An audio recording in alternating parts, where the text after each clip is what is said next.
Okay, so noting the time and presence of a quorum, we'll call the Boxborough Select Board meeting to order. I would just like to note that this is a recording meeting and will be rebroadcast later on BXB-TV. We'll do the announcements after. So we have the public hearing, but I believe, oh, hold on. We have Chief Phil Brown here and some new staff, so we'll just take that out of order, the introductions of new staff, to let them be able to go on their merry way.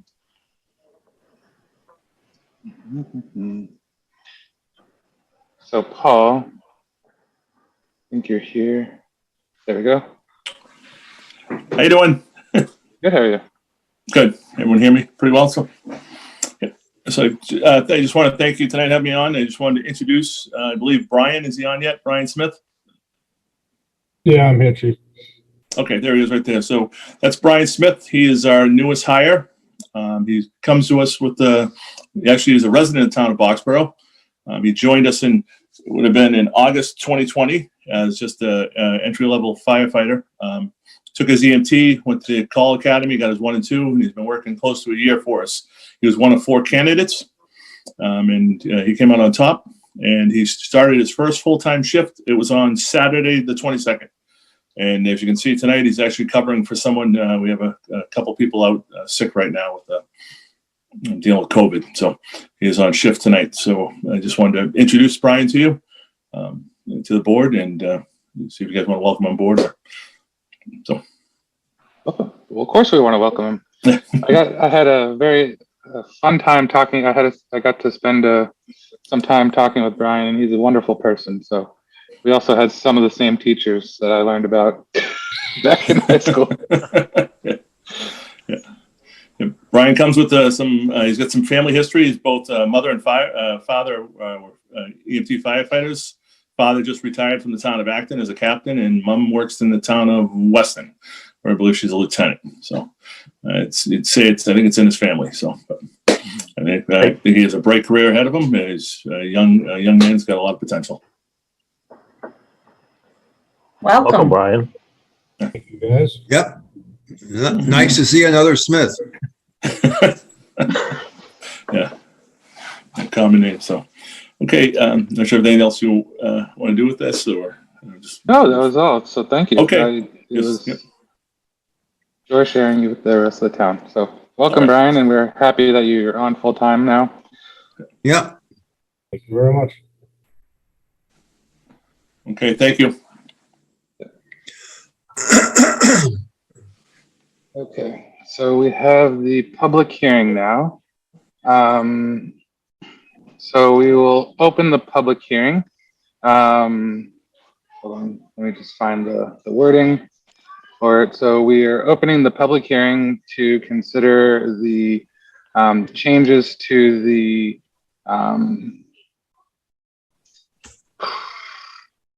proposed construction and post-construction stormwater bylaw amendments. And so for this hearing, just some ground rules. No questions will be permitted until after the speaker has finished his or her presentation. And questions will be accepted first from board members and then the public. All public questions will be addressed through the chairperson.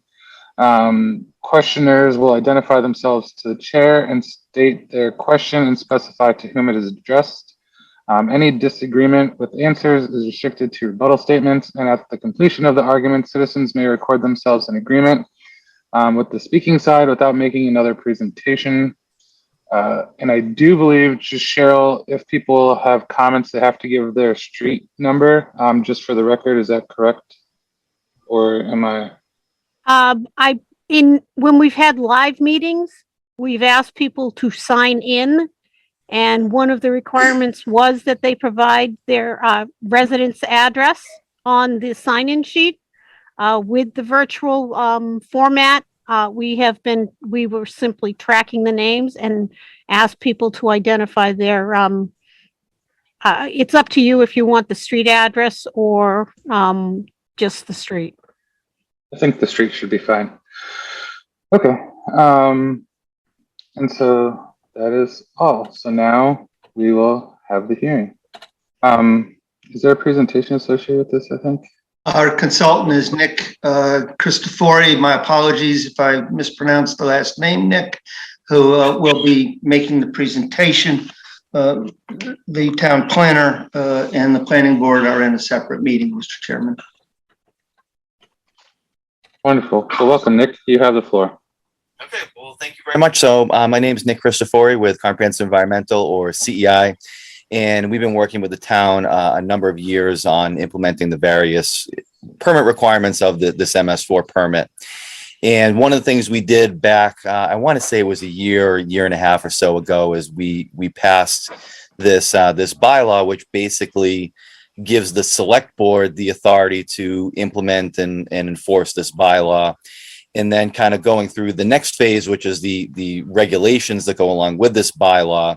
Because those regulations are under planning board, it really kind of started thinking, well, it doesn't really make that much sense to have the select board kind of be the enforcing authority and then have the planning board kind of do all the work. So it was decided that we wanted to redo this bylaw to basically transfer everything from select board to planning. So planning really becomes kind of like the one-stop shop to doing this regulatory mechanism.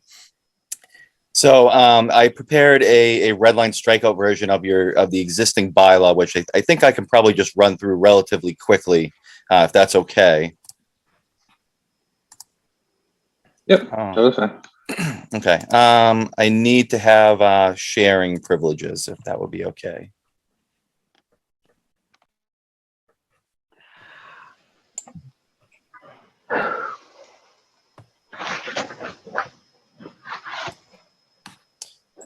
You should be all set, sir. Got it. Okay, so hopefully everyone can see this now. So this is a red line strikeout version of the town's existing bylaw. And like I said, I'm going to kind of run through it relatively quickly. But if anyone has, I guess if anyone on the board first has comments, feel free to interrupt me. It may be a little bit easier to kind of do this as we're kind of going through it rather than at the end. Mr. Chair, if that's okay. Yep, totally fine. Okay. So we changed the name just to be a little bit more consistent with the regulations. You're going to see a bunch of things moving forward that go to planning board rather than board of selectmen. We made some changes to the definitions, mostly to make them consistent with the regulations, so that any definition, for instance, that is in the bylaw matches the definition that's in the regulation. So a lot of this is kind of like housekeeping type things. Clarified a couple definitions, like adding, say, disturbance of land, mainly to make it more consistent. I think before it was called like land disturbance or something like that. So, really just trying to make everything consistent from one document to the other.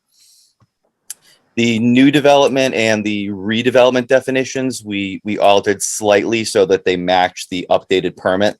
The permit came up with some new definitions back right after we adopted the bylaw the first time around. So just to make everything consistent from one document to the other. The reviewing agent is how we have it defined right now, which is basically the town planner. So the town planner, things kind of get funneled through the town planner. I've also outlined it to be another authorized employee or a third-party consultant, kind of as need be, to assist with these regulations review and things of that nature, just to make sure that everything's covered. A couple of definitions we found we don't really need because they're not actually covered anywhere else.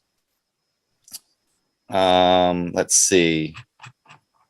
I mean, otherwise, the majority of this is really the same. This section probably changed the most, but basically it's everything goes through planning board. We did get rid of this section where we were trying to have it originally that the Conservation Commission could grant a permit. And then we kind of just realized, mostly in going through the regulation adoption process, that was going to be more streamlined to have everything go through planning. And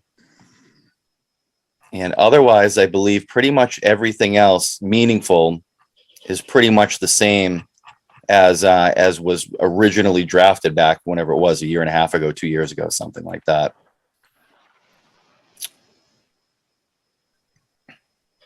So you know, I don't want to go through this line by line unless anyone really, really wants to, but, you know, certainly are there any questions, comments on this? John? Yeah, so I have a question, couple of questions. I guess for me, it would be on the second page where it talks under new development. You have a definition of new development. And one of the words that's in there says any construction, and then it says activities. And I don't know that that's been defined, Nick. Let me see. So the whole definition reads this is a new development, you said, right? There it is. Yep. Any construction activities or disturbance of land resulting in total earth disturbances greater than one acre. So really what that is, I mean, I think everything probably comes back to disturbance of land, but really what it is supposed to be is that construction activities. So construction activities would include things like staging.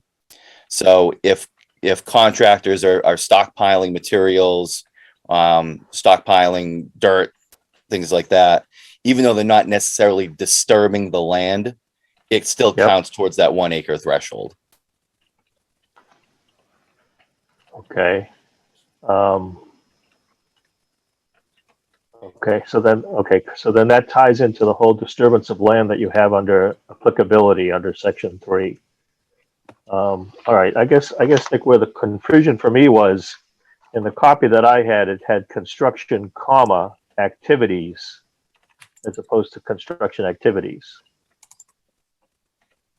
Anyway, you clarified Could that. you one. share Okay. that screen section again, please? Sure. Thank you. Folks watching won't be able to see it as easily. So, so this is what I have on mine. Okay. All right. The comma's gone. Thanks, Nick. Okay. Thank you.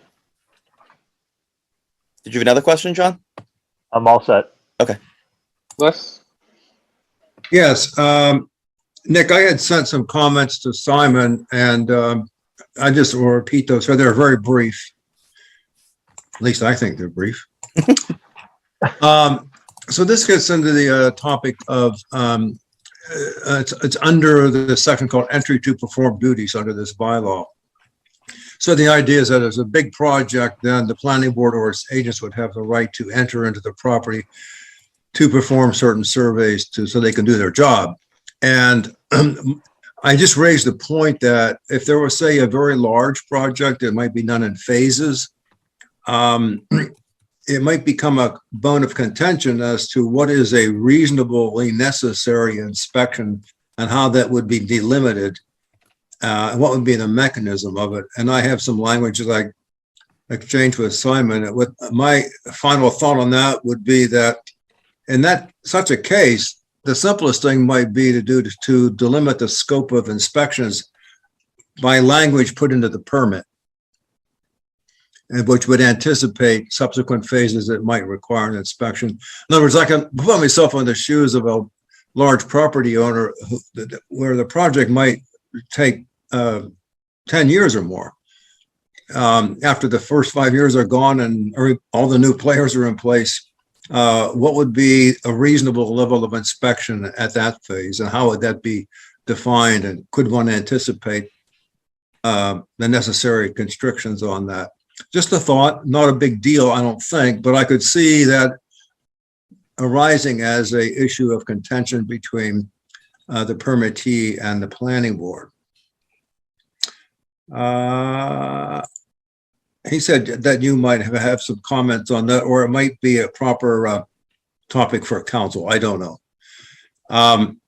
My other comment was that at some points and in some places, the language seems to suggest that a third-party agent might have some kind of enforcement powers. And my only comment was that I would not want to see a third-party agent have any enforcement powers. That should all be in the hands of the planning board.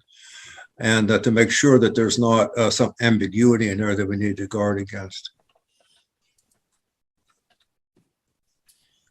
Yeah, so just to touch briefly on your comments, Les, and I think you kind of saw my brief responses to Simon previously, But regarding the inspections, the regulations, the regulations that go along with this document get into the inspections in a lot more detail, and they outline, or they attempt to outline when these inspections would be required and when they be performed throughout the process. So hopefully to kind of reduce some of the ambiguity you were talking about. So, we've tried to keep most of the detail out of this document, because if anything needs to be changed, it's much easier to change the regulations. So I think I'm hoping that the inspections are suitably addressed in the regulations. Good. I haven't seen that level of detail, but I think that's the right way to address it. So I'm glad to see that you've got some thoughts about that. Good. Yeah. Good. Okay. And then secondly, about the agent and the third party, I agree with you 100% that the third party person really should not be engaging in any enforcement activity. That really should be coming from the town. I think the way we've kind of set it up right now is that the term reviewing agent basically includes the town planner, another suitable town employee, and or the third party inspector. So we've left it so that the reviewing agent, whoever is suitable in this particular instance, is the one that would be doing the work. But I agree with you in this case. I wouldn't want to have a third party engineer doing an enforcement. Right. I would just hate to see an order of enforcement issued from somebody that's not part of the town. Yep. Yeah, I agree. Did I address all your comments, Les? Yeah, I believe so. I hadn't had Okay. a chance to go over your feedback back to Simon, but that's it, basically. Oh, I guess the other one was the matter of surety. If the applicant were to object to the amount of surety for the project, what's the mechanism for addressing the disconnect and dealing with the objection? I'm not sure that's spelled out. What would be the path? That I'm not really sure. Does that come out with any of your other regulations that you're aware of? No, I mean, it just says here, it says here, section 10, surety. I just say similar to the discussion under enforcement. What's the process for handling an owner's objection to the amount of surety bond? In other words, there's a provision in the bylaw to allow the imposition of a surety bond for performance. And, if there's an objection to the amount, what's the process for resolving that objection? Who does it go to? I have no idea. No one's brought it up. We might be in new territory. I don't know. That's what I say. I don't think we need to solve those problems tonight, but maybe we should think about what the process would be.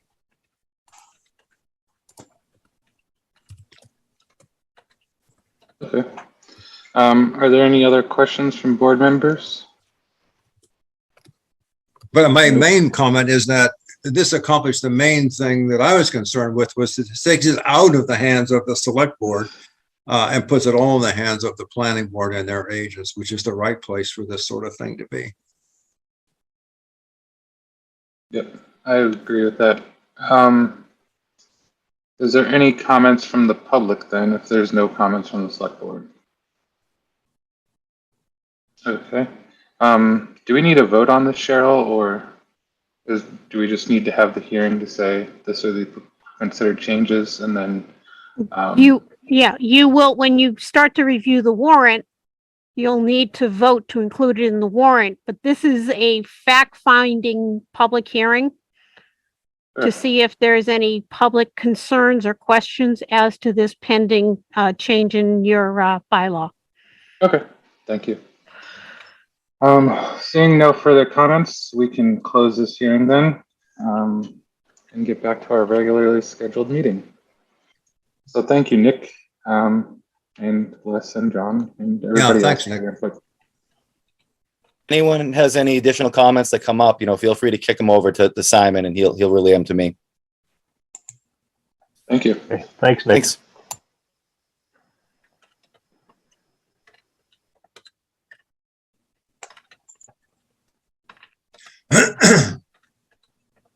Okay, so now back to the announcements. So there's a lot of them. 7 pages. Okay.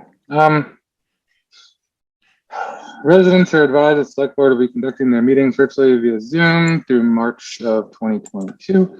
Public meetings may be broadcast live streamed or recorded for later playback, which this one is.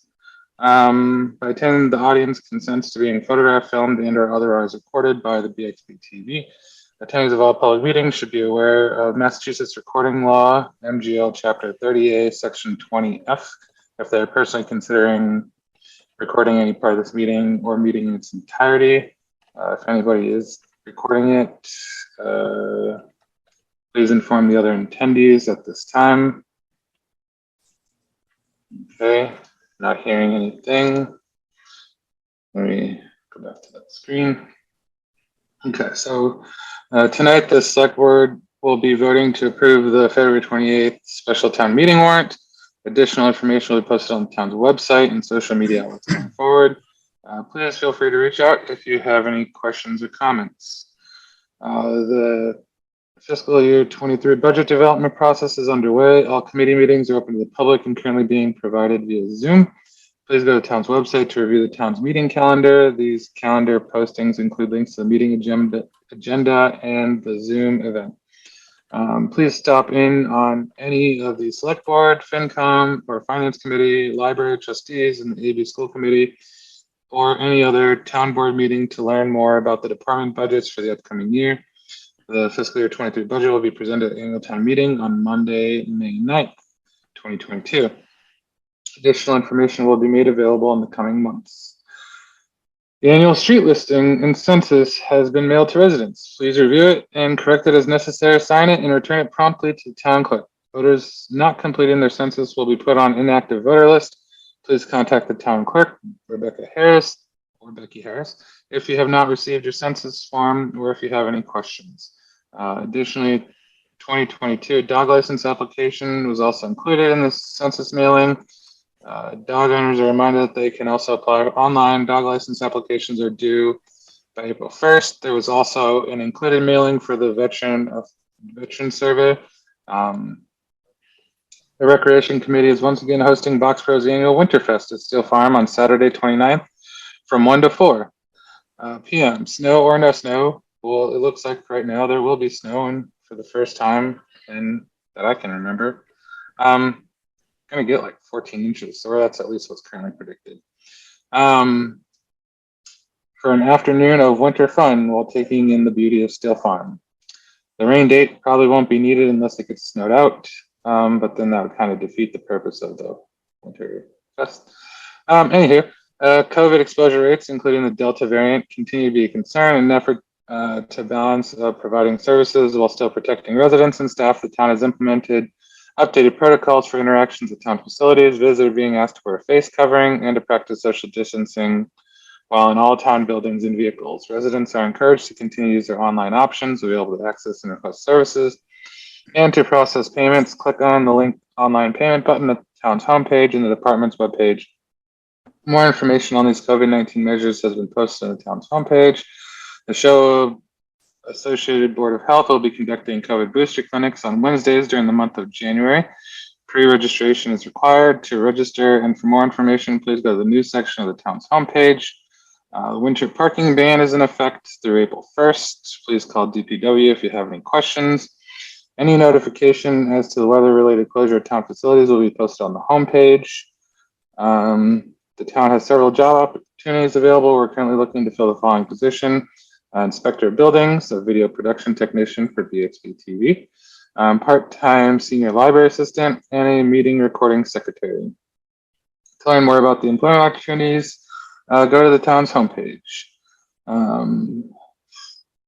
So boards and committees need your support. We like to thank people who continue to dedicate their time and talent to the operations of the town. We are currently looking for volunteers willing to serve on various boards and committees, many of which have openings, and the select board, even if they don't have openings, you're still welcome to attend the meetings.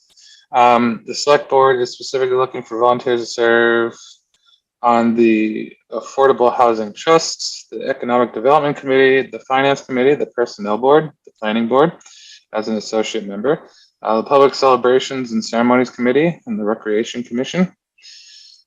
And lastly, the select board meetings have a number of topics and issues that must be discussed and deliberated by the board. We ask that residents hold their comments until the board has had the opportunity to get their questions answered. Due to time constraints, the board may not be able to accommodate comments from all residents on all topics. Please wait to be recognized before addressing the board. And we ask that participants be respectful and civil, and thank you for understanding. Okay, so now we're on to the next part. The approval of payroll and payable warrants. I think that's all set. I was unable to confirm with the accountant today, but I will communicate to the board if they are still outstanding and do need to be signed. Okay, thank you. So we have the minutes, a lot of them, because we have a lot of meetings. Are there any, or so I'll take a motion to approve the regular session minutes of November 1st, November 15th, and the executive session minutes of November 15th, 29th, and December 13th. So moved. Second. Okay, are there any comments or questions on the minutes? Okay, then I'll Okay, take hang a on. roll. Wes, I had a comment on the November 1st meeting minutes.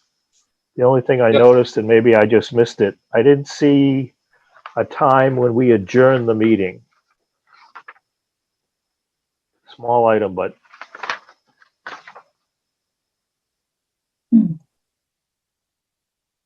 John, you went into executive session. If you read the executive session motion, it says, "and not to return." okay. Okay, thanks. I didn't know if it had to be on here. Okay, thanks, Cheryl. No other Okay. questions. Wonderful. So we'll do a roll call vote. Les? Fox eye. Jennifer? Campbell, I.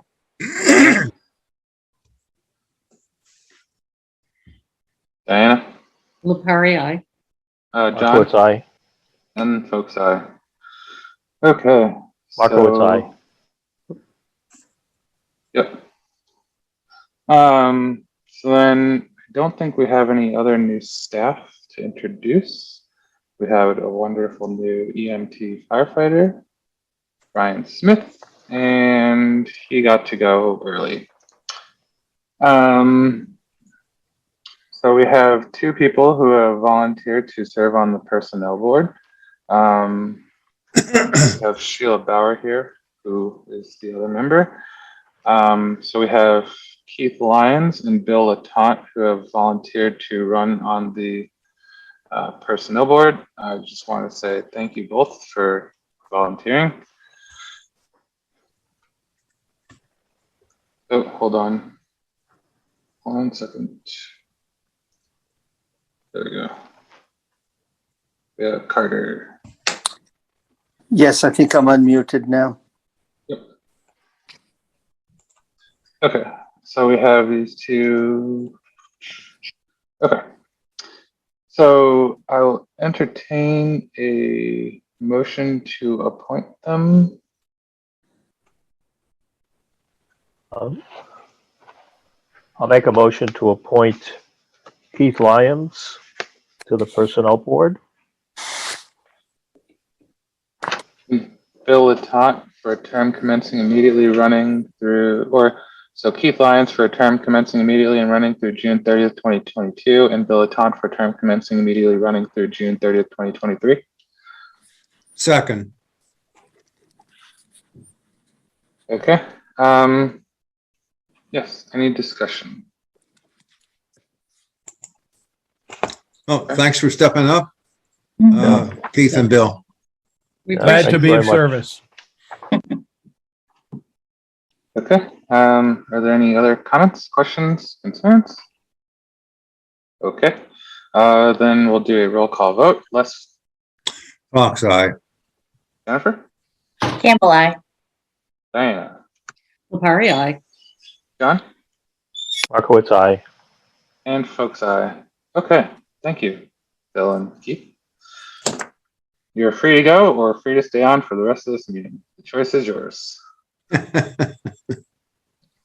Okay, so next we have citizens' concerns. Are there any concerns, citizens?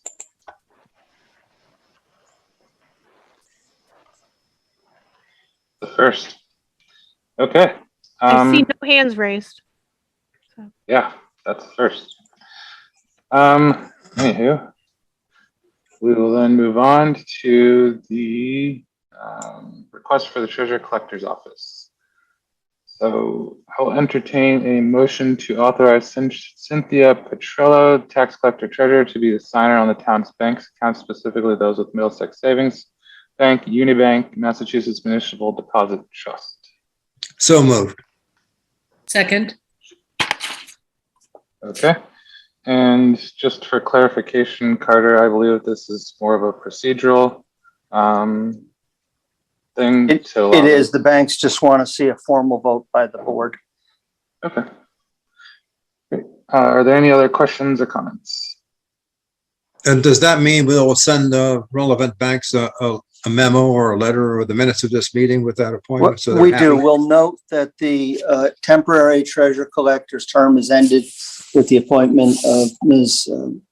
Patillo, and include this vote for her replacing the prior vote that she took about, I think, maybe 2 or 3 months ago. Right. Good. Okay. Wonderful. Okay, so we'll do a roll call vote then. Les? Fox eye. Jennifer? Campbell, I. Diana? Lepari, aye. John? Markowitz, aye. And then folks eye. Okay. And then we have the ensuring support for the town's economic development efforts. Is Rich here, or is it too early?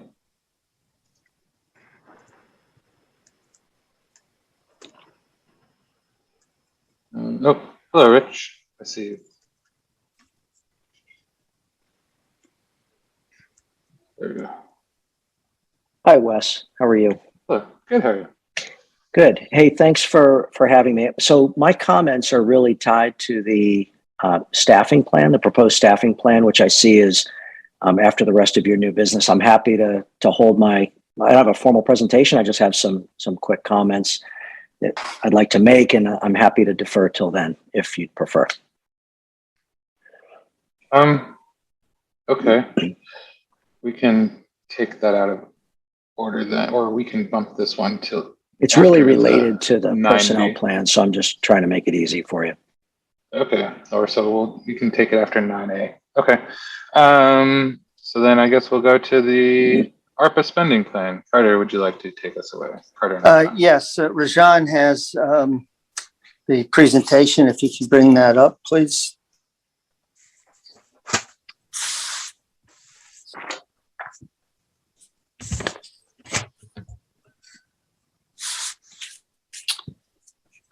So the package that we've put before you is our set of recommendations subject to your review, comment, and final action, of course. And Rajan, if you can move up, please. You are expected to receive approximately $1.73 million. This has come in the first tranche. We got $865,784. This is all rounded. In the first quarter of fiscal 22, you are expected to receive the balance or your second tranche in fiscal 23. The monies must be fully committed, which is defined under ARPA as being under contract by December 31, 2024, and they must be fully expended by December 31, 2026. Any unexpended funds are returned to the Treasury.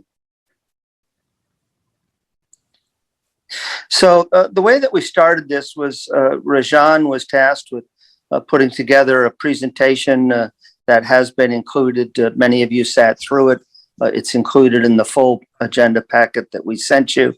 And that presentation was given to all town departments, boards, and commissions. There was pretty good attendance at it. And the Acton-Boxborough School District representatives. We initially set a date for requests as August 30, 2021. We had a member of a volunteer board suggest that might not be enough time for them, given they were fully volunteer without ongoing staff. And so we extended that to September 7, 2021 to give everyone a little more time. As with any grant, there are items that are eligible and items that are ineligible, and all of this goes away under a different definition we'll talk about shortly. So the main eligible items are to respond to public health emergency or the negative economic impacts. This includes providing assistance to households, small businesses, nonprofits, and certain tourism, travel, and hospitality sectors without regard to their size. It allows for supplemental pay, premium pay, if you will, to those performing essential work, those frontline workers. For provision of general government services, to the extent that we had a reduction in revenue, and we'll talk about lost revenues in a moment, to make necessary investments in water, sewer, broadband infrastructure. Each of those has definitions that further spell out eligible activities. Also, there are ineligible activities. You cannot make deposits into your pension fund, so you can't become more fully funded by using these monies. You cannot lock them away in a rainy day fund or a financial reserve. Think of your stabilization fund, your OPEB reserves. You can't pay debt service with it, and you cannot pay any legal settlements or judgments that may arise, that you may have owed at the time of receiving the grant, or that might arise during the course of the grant. The requests that were submitted were $5,014,000 over 38 individual requests. You may recall you're scheduled to get around 1.7 million. So you received 3 times in requests the dollars you were scheduled to receive in total over the course of the grant.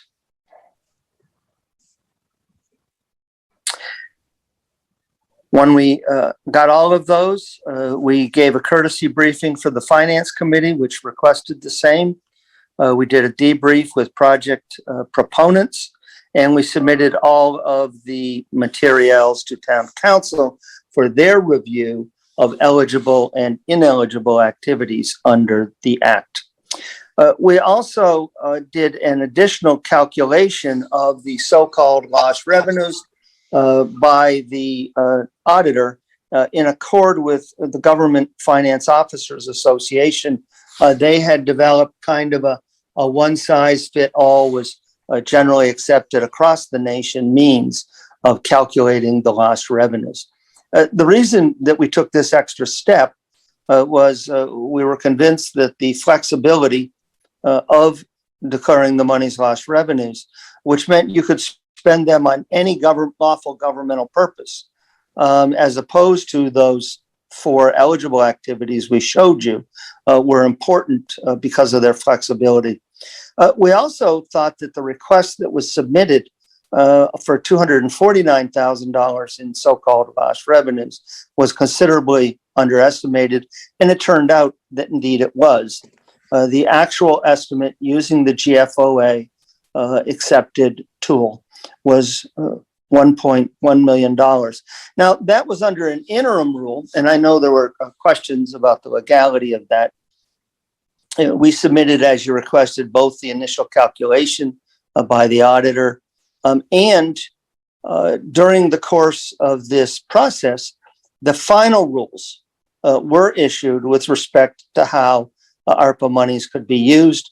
And there was a dramatic change in the rulings with respect to lost revenues. In simplest terms, it said that anyone who had a grant of up to $10 million, or anyone even more than $10 million, did not need to go through the calculations.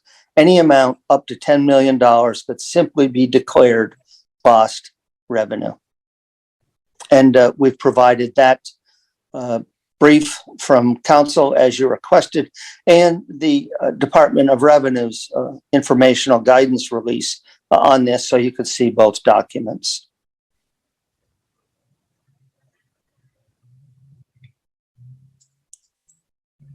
So how did we come to build our set of recommendations?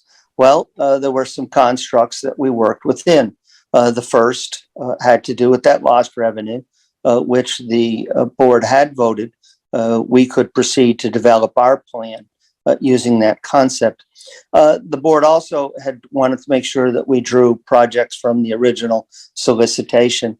That said, it became apparent with Omicron, I'm not exactly sure how to pronounce it at times, that COVID-19 continues to circulate, and it's likely to continue. This will drive an unknown need over the next few years for a source of revenues to cover costs that we cannot quantify today. Will you continue to provide sick leave without people having to charge it against their leave time? There will be additional PPE needed. There's a discussion about purchasing test kits for the employees, for the community writ large. So that factor became apparent to us with the circulation of Omicron. We also supposed that the Acton-Boxborough School District would be supported in the traditional cost-sharing 85-15 student ratio between us and your partner community. We believe that spending should be supported of existing public policies, those that are clear regulations in place or policies that the board has set in place to date. We also will talk with you about future costs. We wanted to make sure that we, at least in bringing this forward to you, were recognizing future costs that might be incurred to sustain any of the projects.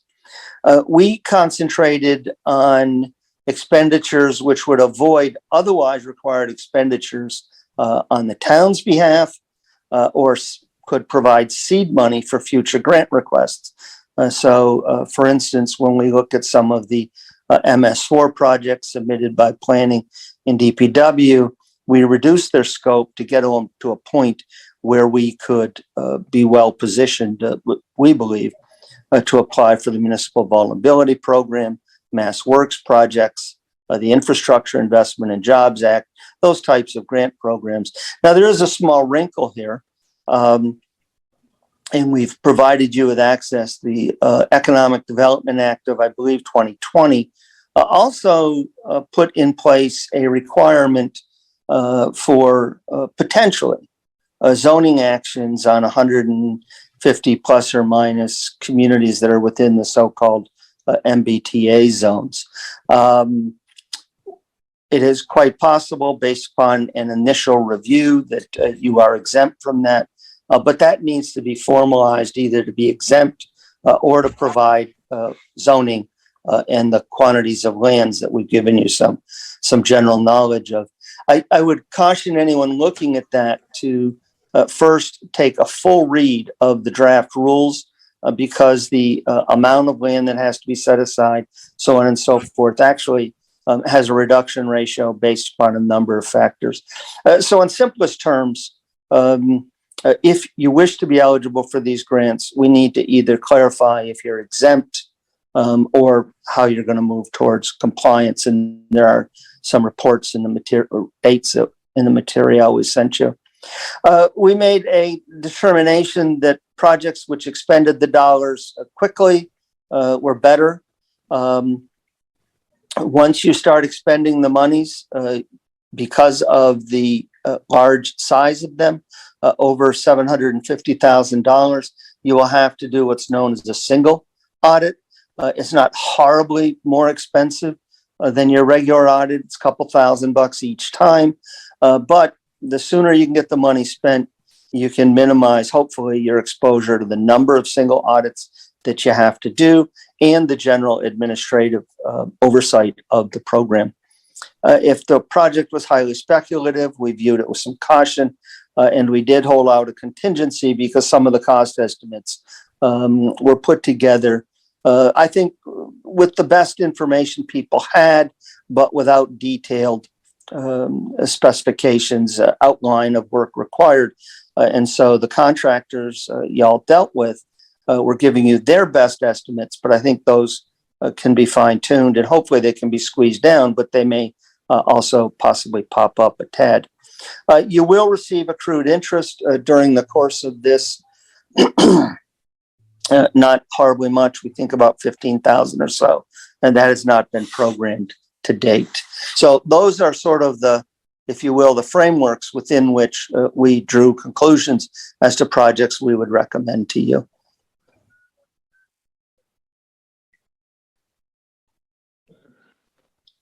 Once we had that construct, we narrowed it down to projects that we thought would meet those constructs.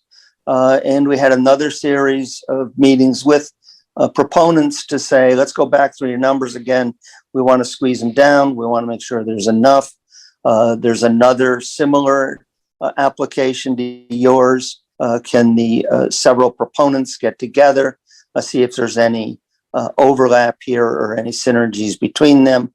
And as I said, we made an effort to estimate the net ongoing operating expenses, which we think on a net basis are around 15,000 plus or minus going forward. I know that many will be disappointed, absolutely.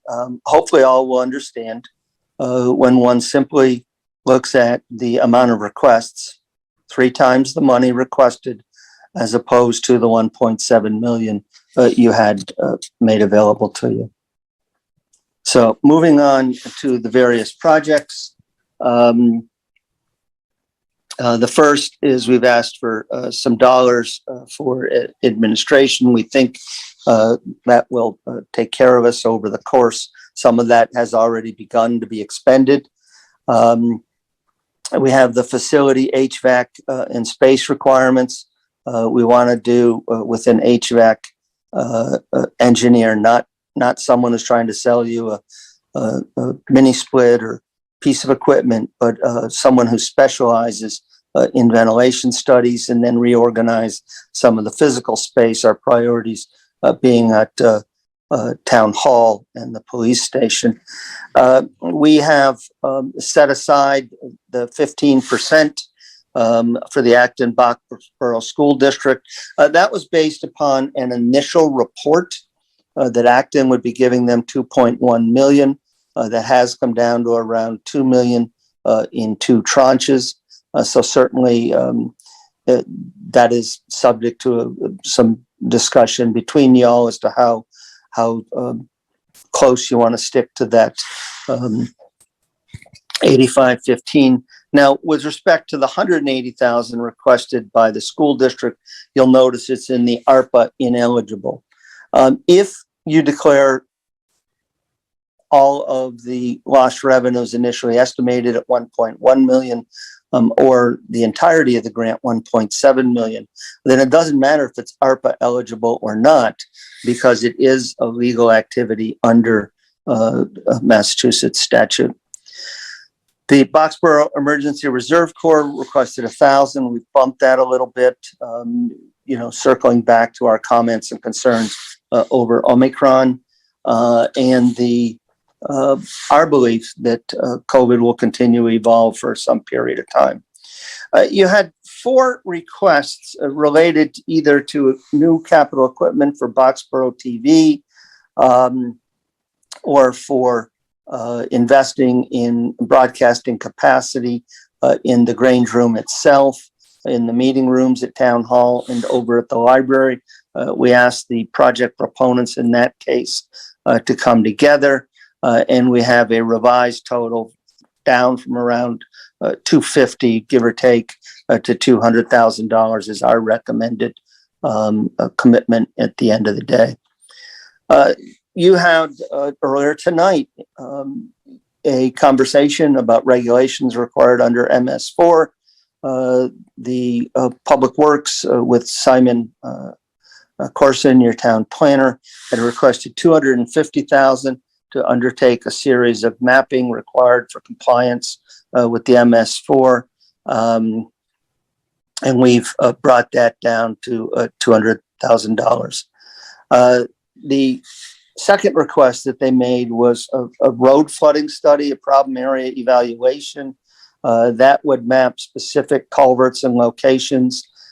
We've brought that number down, believing that with the 100,000 that's been recommended, we can get to a point where we could begin to make applications for a municipal vulnerability program, Mass Works, another culvert replacement program, and other types of grants. The document management came from the planning board. The idea there is to get all of the documents that are on paper, scanned, indexed, able to be searchable, dramatic improvement in our ability to do public records requests. People will be able to search them online. We've brought that down to a point that we think could get you well established, and then you could move forward over time, hopefully with workforce or modest investments. The $8,500 is the anticipated annual licensing fee. That may in fact be a lesser number depending upon the final software solution. So this is what we said, why there's some vagaries in the numbers. We have not issued a formal request for proposals. Different document management firms will have different software and classification suggestions, which will impact that annual fee. Investing in and supporting business, the EDC made a request for $202,000. We brought that down to $125,000. Not completely clear to us that you have the kind of demand for 202. The 125 would allow them to make 5 grants of up to 20,000.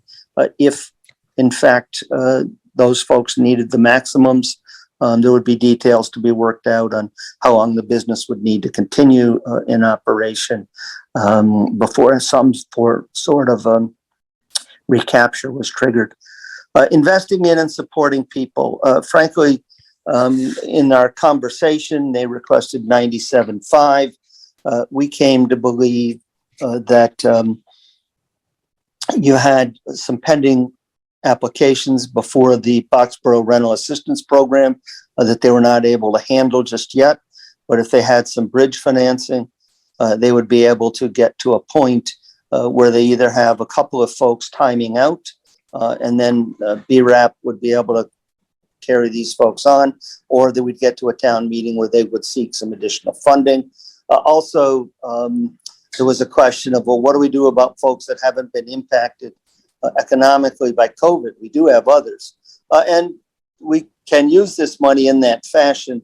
So we've slotted a modest contribution towards the Acton Boxborough Food Pantry, around $15,000, which would help people that aren't necessarily COVID economically impacted, a modest contribution towards that. And finally, the uptick, a little bit of an uptick to cover administrative costs. The idea being to work with the United Way, covering the 2 communities, as opposed to trying to have staff do this administration. Investing in and supporting seniors. It's a trial program through the Council on Aging to see if they can expand their transportation assistance beyond what they're able to do with the MART van at this point in time. Fire requested $177,500 to inspect all cisterns, dry ponds, make some repairs. Working with the chief, we're able to refine that number down a little bit. That will need an ongoing commitment. Our suggestion is every year a freestanding warrant article for $15,000 goes into the fund. And in year 1, they'll use it if there's a little something that just rolls. This will require an ongoing commitment. However, right now you have some of these, upwards of 10 of these sources of water for firefighting that are functionally unusable. They either don't draft, they don't have access. But this program, frankly, is only worthwhile if you understand you're going to need to make some ongoing commitment to it. On the MS4, we're simply going to reprogram the 26,000 from this year. Still the same amount requested, but just kind of reprogram how it's used. 3,011,000 in remaining. We just bulked them all together. You have all of the requests. We've recommended 0, and then a cost recovery for future. Again, we just don't know where this thing's going to go. I do not believe there would be given the current and likely political situation. I do not foresee there would be a ready supplemental assistance bill such as this. So we think that at this point, keeping monies in reserve and a contingency is a good thing. You'll be able to reprogram that throughout the course, or we would make a quarterly report to the board on how expenditures are doing and go forth from there. So, Rajan, is that our last? No, I think we have one more page, perhaps. So we have provided you a single omnibus motion if you like what you've seen. Alternatively, you can go through the project list to bump any thing up where you think we've cut it too low. You can bump anything down where you think we've been too generous, eliminate a project, add a project. We've given you a single omnibus motion that works. And if you go through and make those amendments, then you can adopt the alternative motion, which is to approve the plan as amended. Happy to answer any questions. Long process, but I think you can see it was a very thorough and hopefully you'll agree, thoughtful process in an attempt to put together a package that was in the best immediate and long-term needs of the community. Okay, so we have some hands up. We'll start with Les, and then Jennifer, and then John. Yeah, thanks, Carter. Let's work up from the bottom. Oops, can you put that screen back up and we can scroll back up through it, if you don't mind? Yeah, let's start with the bottom. Adopt the plan as amended. What does that mean exactly? That would be to adopt a plan that may be amended as we go along and tweak it depending upon, needs that arise, or what does it mean exactly? But we don't intend to actually amend it in detail tonight, do we?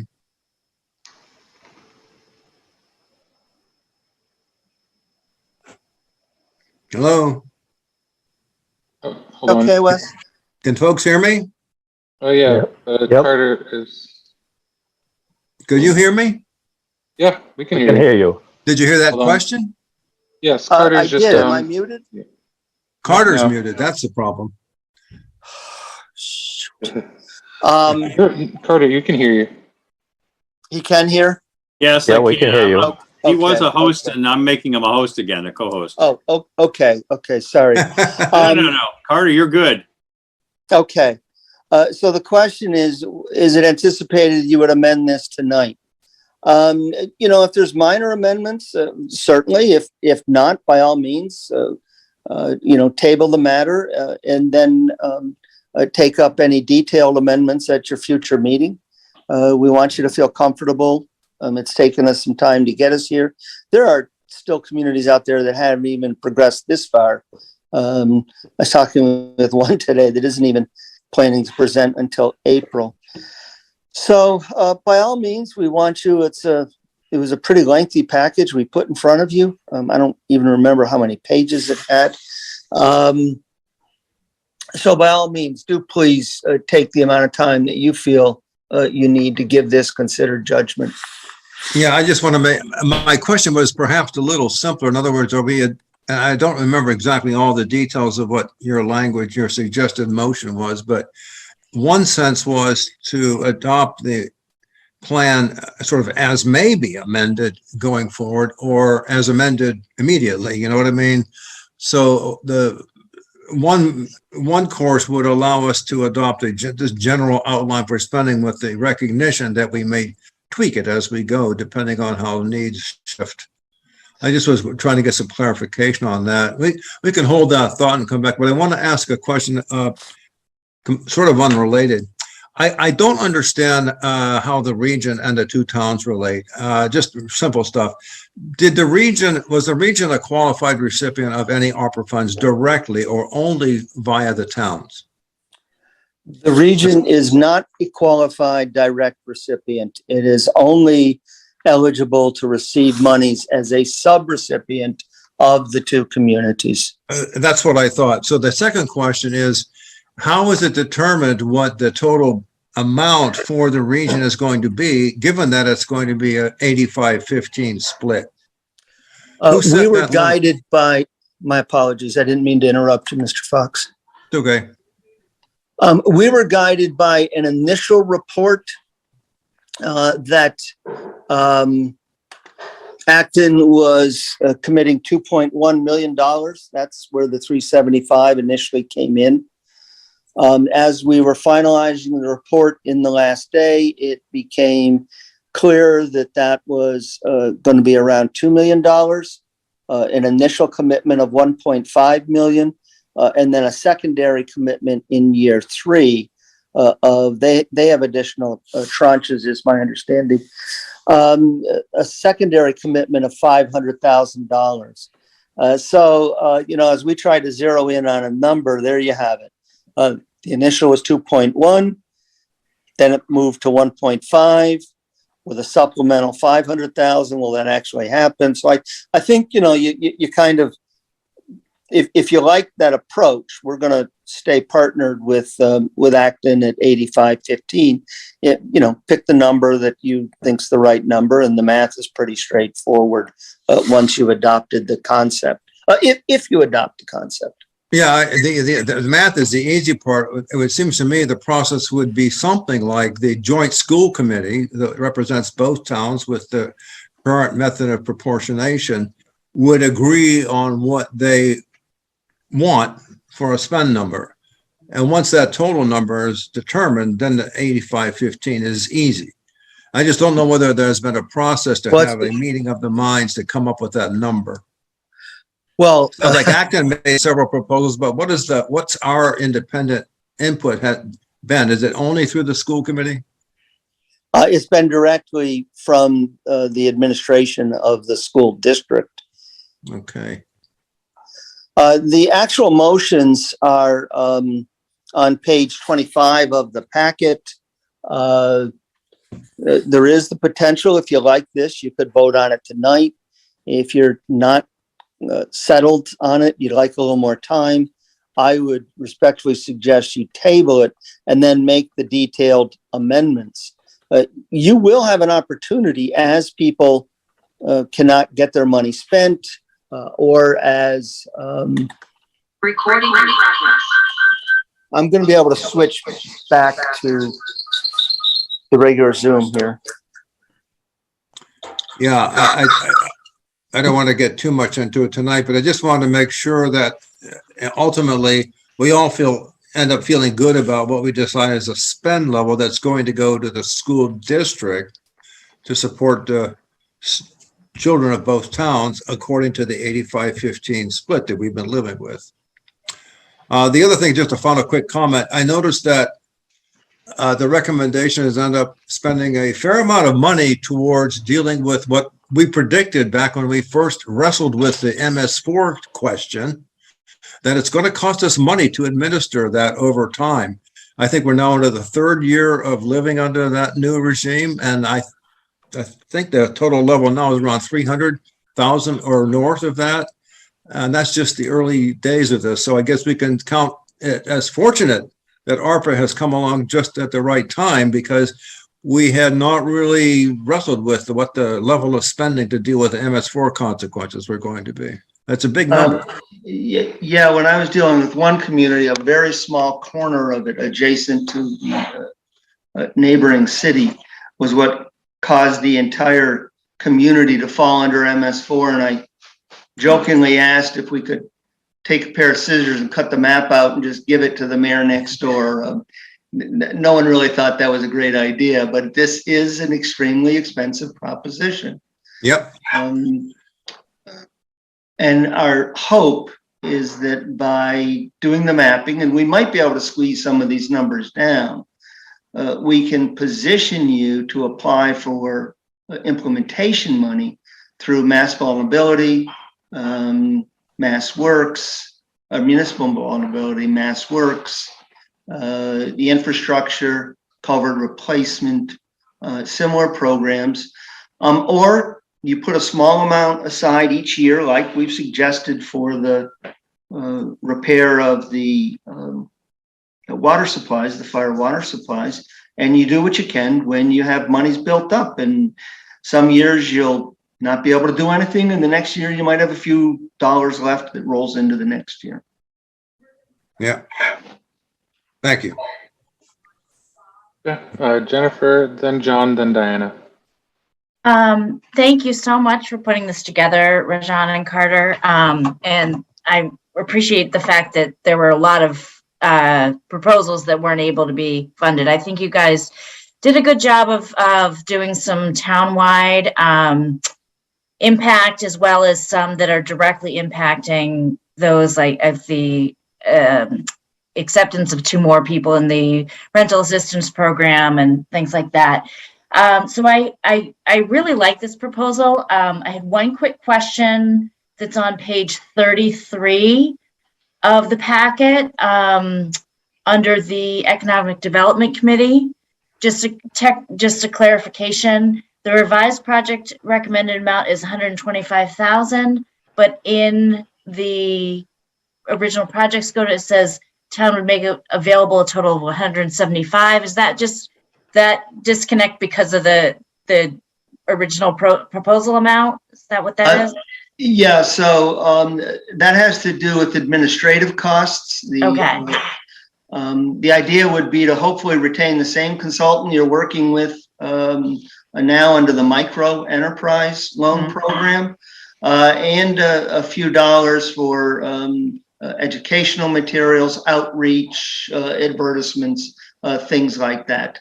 We've also reduced the maximum size of the grant from 25,000 down to 20,000. Well, I'm feeling much more comfortable. Oh, go ahead, Rajan. Yeah, and just kind of to follow up on what Carter was saying, the goal was for the town to use like a third party consulting company. So a part of that cost was going to be included with the initial request. So the grant program itself wouldn't be administered by town staff or by the EDC. It would be through a third party consultant or company that will basically oversee the administration of the program, similar to what we do for the child care subsidy program and then the microloan program. And they both of those programs are actually administered by the same company. And that's for privacy as well as liability?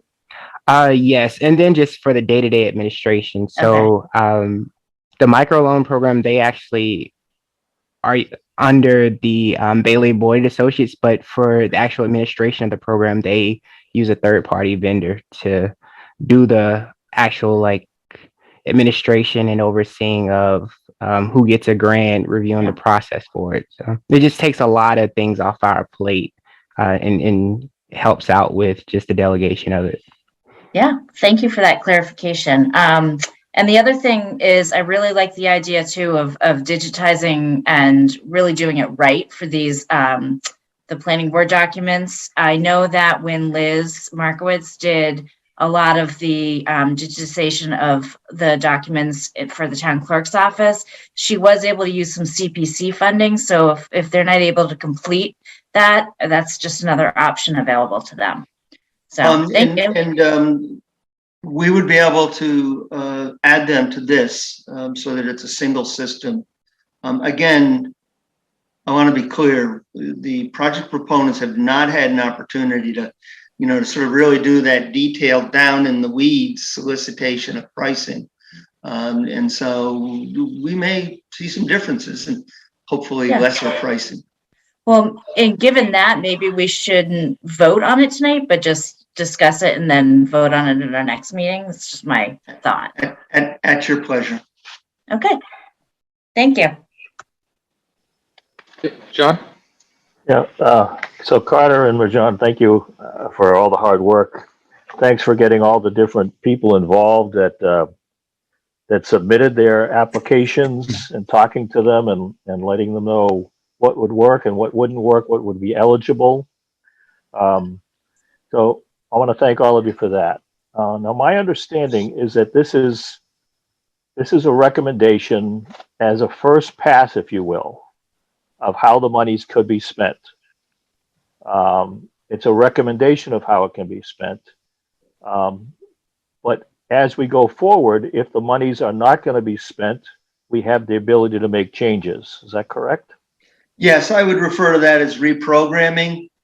Okay. So let's say that we get to the end of I don't know, one of the MS4 projects, and Right. the consultant's proposal comes in at 85,000. We would want the consultant to get into their work fairly deeply, but if we see that that's going to close out, we would simply come to you and say, okay, we want to amend this budget to reduce what you reserved for the MS4, let's say the road flooding study, from 100 down to 85, and we want to move the 15 into the reserve and the contingency. Buy a little time, and then you can reprogram it as this evolves. So we've tried to leave you with some flexibility. Okay. And as you said, these are initial estimates from the people that submitted the proposals, and people did not have a lot of time. So there'd be further investigation, but we would have a chance to review these, because we're required to commit all the money by December of 2024. So we have some time. So it's not as if we're locking ourselves into this for the next 2 years. We're just saying this is how we can get started. Well, don't think you have time, please, because things go wrong when people think they have time. We've designed this to suggest that there is a sense of urgency, and we've designed it that way because for every year that goes by, you have added audit costs, you have added administrative burdens when you have to keep track of this. So we would expect people, once they've received their final proposals, we put the contracts in front of you, to expedite the progress of their work, expeditiously. Yeah. I may have misspoke. I didn't mean in terms of we have time to make a decision. I'm thinking that that as we go through these items, if we find that one of them is, let's say that one of the items that we've estimated that would cost 250,000 actually turns out to cost $500,000. Yes, well, we would be back to you to deep six that one pretty quick. In terms of, you have some time, yes, if this goes forward as we're recommending, we would look at funds being expended by December 31, 2023. If that did not happen on that timeline, you have one more year to get the monies committed, which would mean you would not lose them. So I would stand corrected if that was your approach. No. And so my concern is that if we delay too long, we're going to ask all the people that put these proposals together to start to get some real factual numbers. And I think we want to start to move on some of these. With regards to the questions, I think, Les, that you were asking about the schools, I know there were significant discussions about that at a couple of the Baxborough leadership forums. I think Adam Klein spoke about what he believed Acton was proposing, and we may have even had someone from Acton present at that point. I don't remember. So that's where some of the $2 million came from that Acton was looking at. So there has been coordination between what Acton's proposing to provide to the schools and then use our 85-15% rule. Other than that, I think this is a great start. I think we should try to move on it as quickly as possible. If the board feels we need to take one more meeting to go through it, and then we can move on, that would be great. And the last thing I just want to say is I want to congratulate Rajan on his engagement. Totally unrelated to ARPA. He didn't get engaged. I know, ARPA, I'm sorry, but I'm sure money's involved. He's engaged with the project. Lots of it. Thank you. And John, just so one thing I wanted to just follow up on. So for Acton's contribution to the school system, so what their select board allocated the funds for. So a lot of theirs went towards the rent, the childcare, and support for the AB full day kindergarten and extended day programs. So what a lot of them did for those was they used lost revenue to basically cover some of the revenue that they spent on those programs. So what we would do is with ours, it would just be a supplement to what Acton's already done. So it would just be our portion of the contribution, just to go along with Acton's. And one thing about ours is that this will give us an opportunity to support the Boxborough children because theirs is primarily supporting the Acton children. So this way we'll have the Boxborough children be able to get assistance with that because that's primarily what it's going to support. Okay, thank you very much. So just to bring a point of clarification, if we do end up using this so I guess my understanding, Carter, of what you're looking for is to say, is the board looking to declare this all lost revenue? That's step one. And then that way, if that's the case, then this proposed spending plan would be effectively left to us to manage and do, or effectively, this would just be the guidelines for spending the allotments of money coming in for ARPA, the tranches, and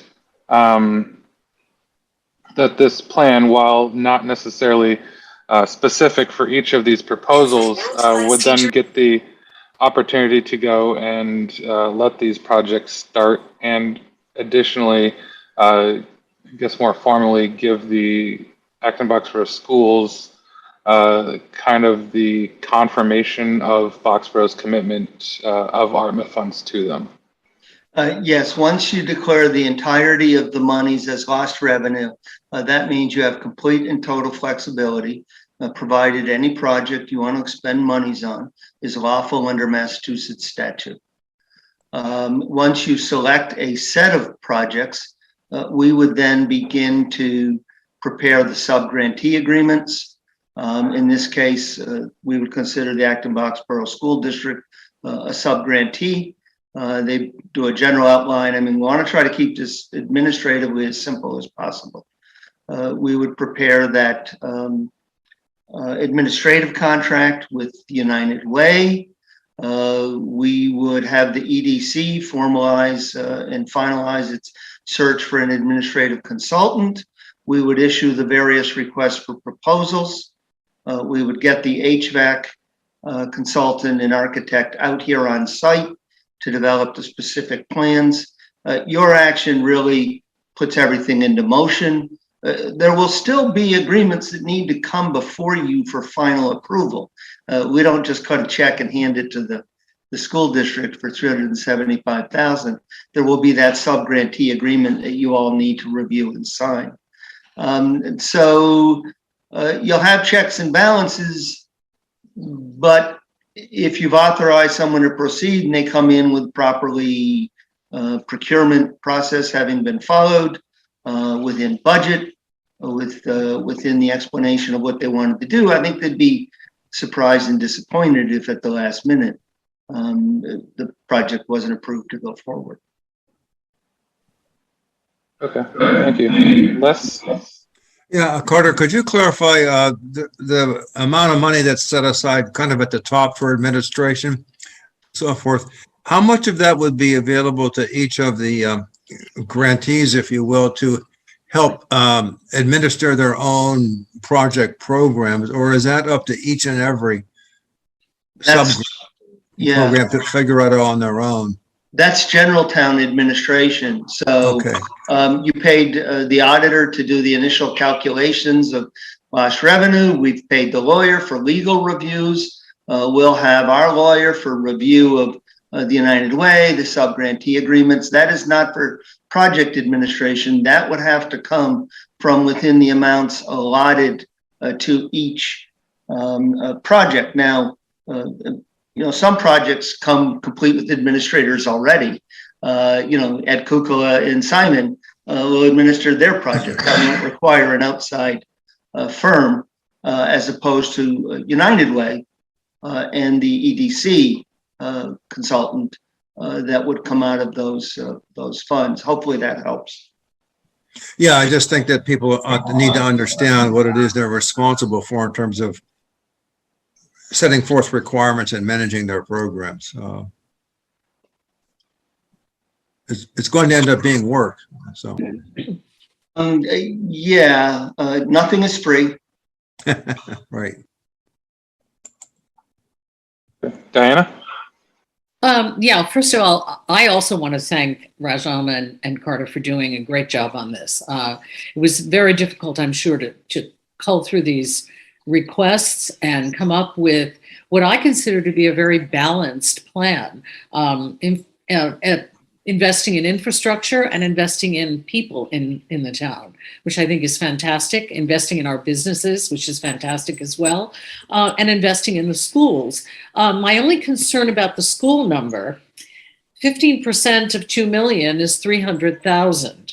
And so the original project requested was 313, and then there was an additional line there which brought it up to 375. So I'm confused as to why it went up and why, perhaps, given the fact that we did at the very last minute appropriate a significant proportion of CARES Act funds, which we gave to the school, which totaled, I forget the exact amount, but I remember one request was over 100,000 and another request was probably pretty close to 75 or 80,000, I believe, because we had about 190,000 left in CARES Act funds. So we have given a significant proportion to the school already. So first question is, why did it go up and why aren't we at the actual 15%? Oh, And second question would be, if we were tonight, because I think we should move forward, if we were tonight to vote on the spending plan, as we've said, as Carter has said, a lot of it is very much still in motion. So we have additional bites at the apple. This would just be a question of saying this is our intention for the type of projects that we're going to promote at this moment, subject to those actual dollar numbers being firmed up a little bit, which might give us some more flexibility going forward.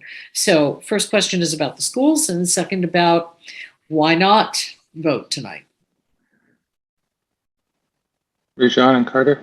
I think Rajan was So going to I'll leave the second question to the board. The math on the schools, you have to remember, it's not 15% of 2 million, because then Acton would be contributing 1,700,000 and we would be contributed 300,000. It's actually an inverse division.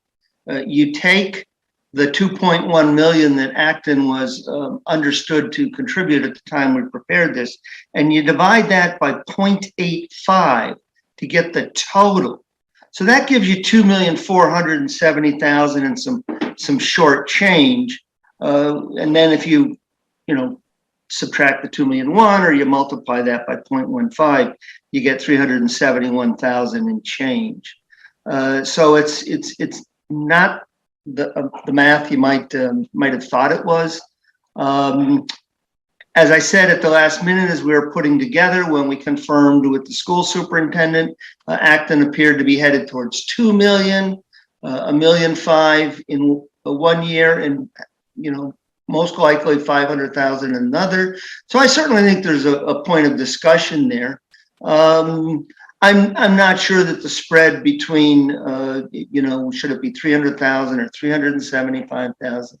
I think at this point, if you just settled a number and settled your assumption, the schools would be extremely grateful for your support once they understood the assumptions under which you acted.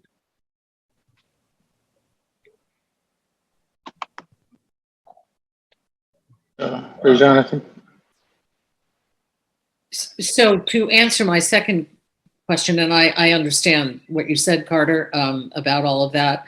But again, I did bring up about the CARES Act a bit. See, for me, the thing is the need absolutely infinite, or are there specific programs that we're counting when you say you take a number at 2.4, 2.5, whatever that number would be, and we'd be contributing 15% of that number? Is that based on a real estimate, or is that based on just a general number? I'm still a little confused about that, how that is working vis-a-vis the schools. And then to go to the second part of my question, which is generally for the board, why not just, vote tonight? So the number is based upon their actual submissions, which were based upon that 85-15 ratio. And you can see if you added up what is eligible, what is ineligible, that was their total requests. And those were split, portioned across the two communities. So I would say they're real numbers to the extent you recognize the manner in which and the speed with which these numbers were all put together. Rajan? I think you're muted, Rajan. Can you hear me now? Yep. Okay. So just to follow up on the initial numbers, so Acton actually received, I believe it was like over 7 million. So out of the 7 million, they contributed to 2 million. And just to follow up on what Carter said, the number that they gave us was taken upon the 15% split they requested for us. So I actually met with Peter Light, and he gave me a breakdown of what they were looking for as far as a contribution for the ARPA fund. So when they gave their request to me, it was already split up between the 85% from Acton and the 15% from Boxborough. So the numbers that are in the spin plan are the 15% that they are requesting from us.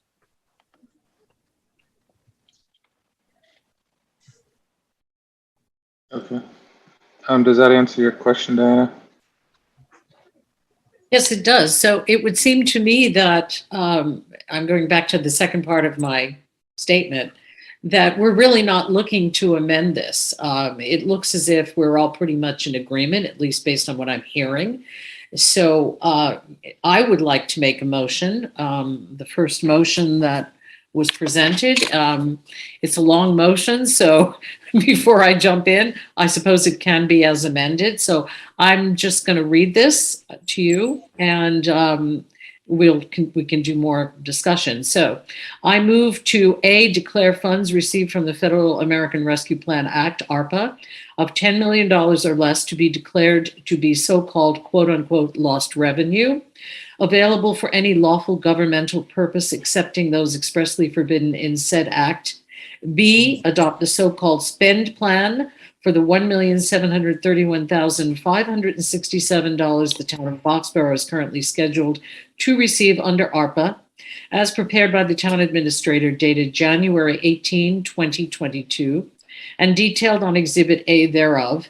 And C, authorize the town administrator to proceed with the implementation thereof, provided any subgrantee agreements or contracts for services are submitted to this board as otherwise required.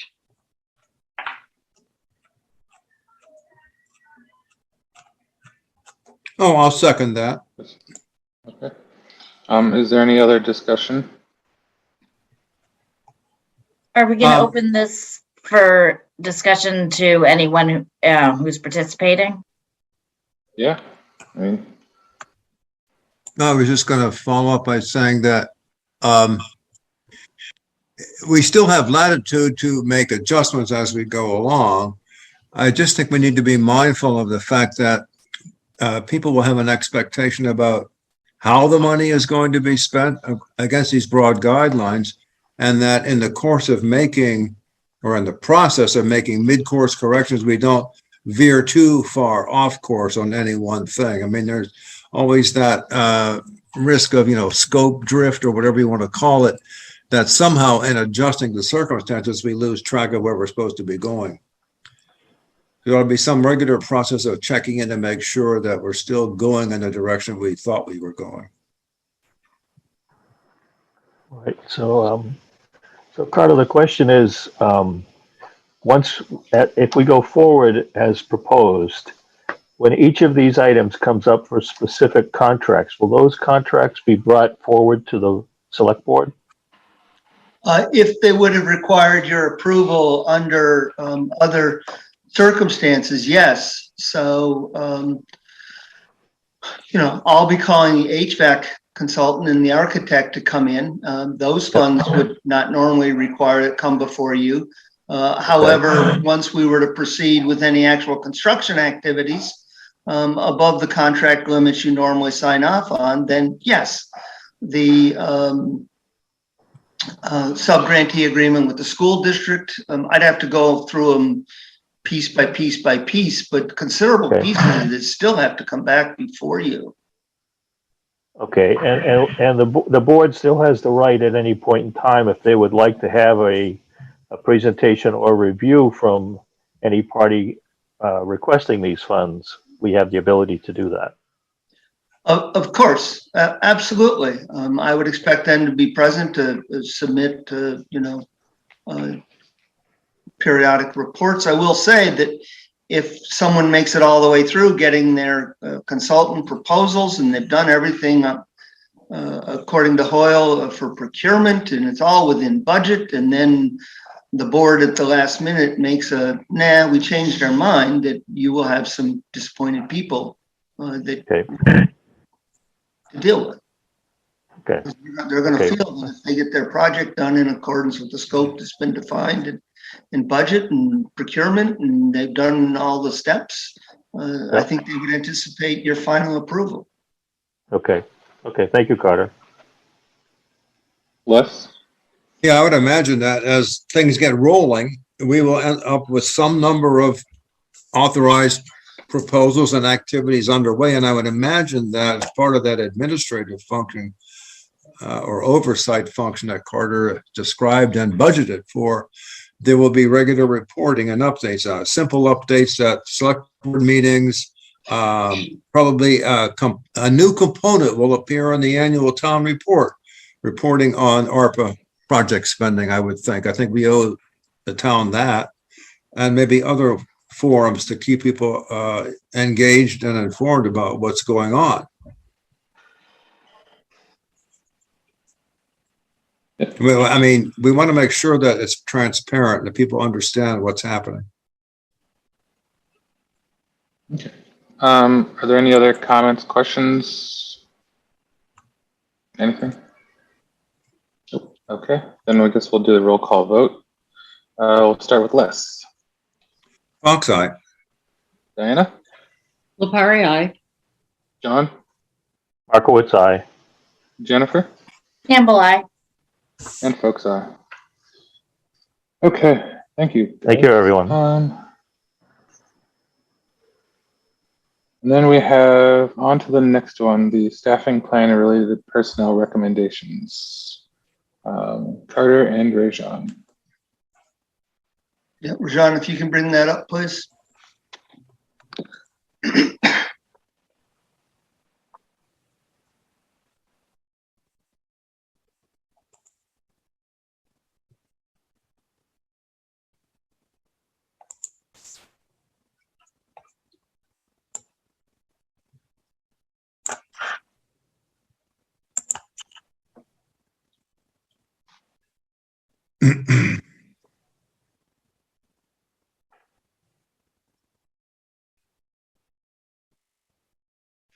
So this follows on the presentation that we made to you December 27, 2021 of our recommended staffing plan. I'm not going to revisit the entire construct of how we came to do that, what we operated within for guardrails as to how we came to our recommendations. Rajan, yep. So at that time, you asked me two specific items. Could we look at the title for the buildings and grounds foreman? And would we address the matter of enforcement on various land use issues? With respect to the team buildings and grounds foreman, easy. Team leader will be making the same similar change to highway foreman. And we'll take a look at some other titles that I think could use being brought into the 21st century. But with respect to the code enforcement, we had several lengthy conversations, 3 or 4 joint, the chair and the clerk of the planning board, the town planner and the building inspector. And we came to agree upon a broad outline on the following lines. First, it was clear that not everyone understood the current processes that are used to get to certificates of occupancy. And so Mr. Cataldo and Simon will be putting together a presentation step by step as to how all of that works. And we'll be inviting all the land use boards, conservation commission, zoning board of appeals, board of health, everyone that's involved in that, all those members and the public writ large to view that presentation, answer any questions, accept any comments and suggestions, and then those that are deemed worthy of inclusion will codify all this into a more formal document so everyone understands how this works. The next issue became what I call initial compliance. That is, once a site plan is issued for a major project, it was agreed that the board would look at its decisions and involve its peer consultant in periodic reviews. That will depend upon the progress of the work. The costs will be charged back to the applicant. The weekly report, bi-weekly report, again, depends on the progress of the work. Filed with the planning board, we're going to look at creating a web page for each major project, putting all these documents up there. And should the planning board have questions that can't be answered through simple emails, we'll have the review consultant go in front of the planning board and explain how they viewed the compliance. The second was what we call de minimis changes. There are small changes that get approved by the staff. The planning board representatives understood that, accepted that. I think where we fell down is we're not communicating those de minimis changes to the board members so they know what's happening in real time as it happens. And we're gonna make sure that when these changes are approved, they are communicated to the various bodies as to what the changes was, what the impact was, and if we're able to be successful in getting this web page up as we hope to, we'll get that up there as well. And then the process of ongoing complaints. We've actually had some positive comments on the current staffing, and that'll be covered during the current processes as well. And the sections of the report that we sent you were circulated amongst all these parties, and we took numerous comments and attempted to accommodate all the wordsmithing that we could, keeping in mind that at the end of the day, it was my signature that went on the memo. But I do think we did a fairly decent job of accommodating all the various comments of staff and the representatives of the planning board. So I think we can move on, Rajan. And then if we could scroll back down to the one legacy monitoring report. So over time, you've had different projects say you have to file this kind of report, you have to file that kind of report. For a period of time, that was kept up fairly well. That has fallen by the wayside. We're going to work on figuring out how to get that reestablished. We've suggested perhaps an annual cycle, similar to the way we relicense everybody. We know who has to get a license, and Cheryl sends a letter up in October. If we know everyone that has to have a monitoring report, we can get all that on an Excel spreadsheet. We can pick an agent to send all that out. Now, we also have to have somebody who's going to review it and consider it. Previously, it had been someone at Littleton Water. So we got a little bit of work to do there, but we've identified a method to move forward. In addition, there were some items mentioned in the report or arose since the presentation that we gave you with respect to the desired department heads to weigh in directly. You do have two memorandum from staff seeking additional support. My recommendation stands as it is because I operate under the structure of trying to get something approved. I'm concerned about overreach, but they have legitimate concerns, and we did warn you that the staffing plan would not address at present all the financial administrative needs of the community. So I don't know if they're here or if you want to wait to speak with them, or you've been able to chat with them, or you read their reports. We also gave the same opportunity to boards or commissions. In this instance, the EDC did express concern over the language of what the Office of Land Use and Permitting is and is not. I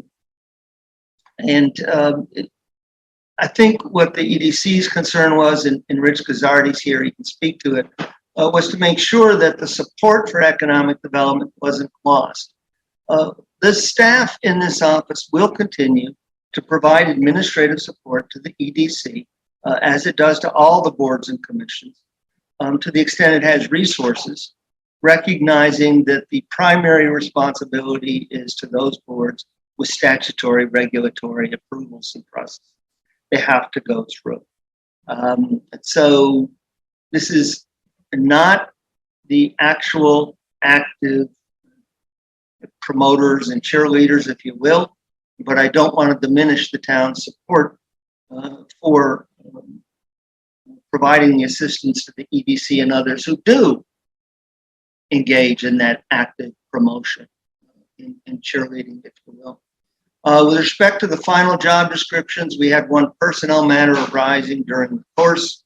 I think we've made you aware of, and we submitted the template to town council to see if it fit best practice today. They were actually very pleased with much of the template, but found a few items were wanting in order to bring it in keeping with best practice. So it's not a heavy lift, but we want to, once the, now we have a forum with the personnel board, we're meeting with the one member who was a former chair on Friday, I believe. And then we're going to set up a meeting with the three members to review everything else. So I think that it's a minor tweak to the existing template. But then if that's approved, we would resubmit the job descriptions on the basis of that new amended template. So what happens next? Hopefully we've addressed the concerns you raised on the 27th and supplemental concerns from others. What happens next? Well, this one also actually a little bit longer than the ARPA motion. We're requesting that you consider endorsing the staffing plan and giving us certainly giving us authority to proceed to submit these budget requests in compliance with that. A is simply a recognition that we will indeed change that form into teams to team. I may have lost the word leader when I was cutting and pasting. That the draft descriptions would be finalized because they were only drafts. Once we've met with the personnel board and town council, that's a responsibility that we have. We did in the report say 19 hours versus 19.5. We're suggesting 19.5. We did say that in the discussion on enforcement, we thought that after the presentation and all the questions, we should amend any of the current processes and memorialize that. And then the administrative order to make the Office of Land Use and Permitting a more formal part of the structure, and that we could begin posting the positions.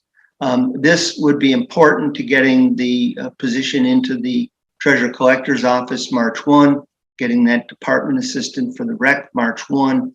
These postings will recognize the supremacy of town meeting by making it clear that they are subject to appropriation. If we did not add that language, I think anyone at town meeting would have a right to ask us where we thought we got off jumping out in front of them.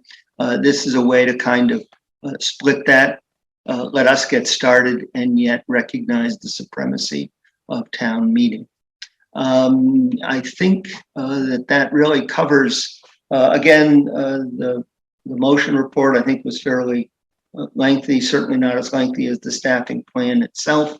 But you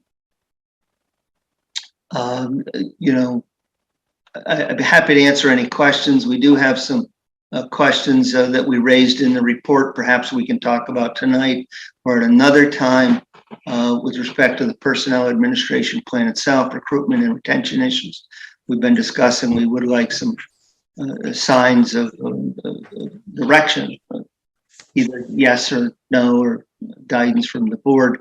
But I would like to come back, Rajan, to the motions, because that's certainly what we would hope you had an opportunity to prepare for tonight on that presentation of 3 weeks ago. Great. Are there any questions or comments from board members? Les? Yes, thanks, Carter. On your note about the position of buildings and grounds person, my suggestion, you may have already said it, but buildings and grounds team lead might be a reasonable description of the nature of the position and the importance of that person. Yes, it'll probably be team leader. I'm afraid that the backspacing when I deleted to put the presentation may have been a little bit more aggressive than I intended. But certainly I'd like to consult with the personnel board on that as well, because we'll be using that approach with the highway position as well. But I think you can see the direction. We've followed the request to bring this title into the 21st century. Right. My other question is, remind me again how a sick bank works. Does that allow a person to accrue sick days year to year to year, even though they cannot cash out at the end? Is that correct? Well, no, what that actually does, and I don't want to get too mixy and matchy here, but there are some things we'd like guidance on to discuss with the personnel board and others about potential recruitment and retention issues. A sick leave bank allows people to donate on a periodic basis a certain number of their days. Usually it's done at the start of the bank and then during the open enrollment for health insurance. And then folks who do not have enough sick leave for whatever reason can apply to the sick leave bank for a grant of a number of days, depending upon how the program is written. And then a committee, usually some management and some staff, decide whether or not they feel that the request has merit and how many days to grant based upon the need. So it's a pooling of a sick time set aside spread across multiple employees. Is that the idea? It's spread across as many people as wish to join it and be a member. You don't get to draw from it unless you have been a contributing member. Thanks. Got it. Thank you. Okay. We have Jennifer and then John. Yeah, I'm just going to put out something general to the planning board that looking at all of the position titles, making sure that they have gender neutral language would be great going forward. Police officer as opposed to patrolman would be, one example. And then I was asked whether this vote that we're taking tonight, you had proposed at one point that the COA and social services be moved to another, that we look for another facility, and there isn't room for that in the budget right now. So that's not part of what we would be voting on, correct? No, not tonight. What I've suggested is that, in the fall of 2022, you're going to need to issue a request for proposals for building space because your lease across the street is up. I'm suggesting that at that time you revisit the best way to organize and resource your community services Council on Aging, Community Services Coordinator, REC, so on and so forth. And that you then structure your request for proposals, office space, activity space around that structure. And then you would make those changes when and if you found a suitable physical space that met those needs. So that's sort of when to take that next look at that other group of activities. Okay, thank you. John? Yeah, Carter, thanks for putting this together. One of the things I really like is the whole focus on putting together the Office of Land Use and Permitting, getting the planning department and the permitting department to work closely together. This was something that was briefly proposed maybe almost 15 or 20 years ago, and nothing ever happened. I'm glad to see that it's moving. I'm glad to see it being proposed now, and I strongly support that because I think that will make it easier for anybody that wants to come into town and if they want to develop something, they have one office where they can get things coordinated. And I think it will also benefit the town planner and the building inspector in working closely together and dealing with some of the issues that might have come up with a conservation commission. So I applaud those efforts and I think we should go forward. Thank you. Thank you. Diana?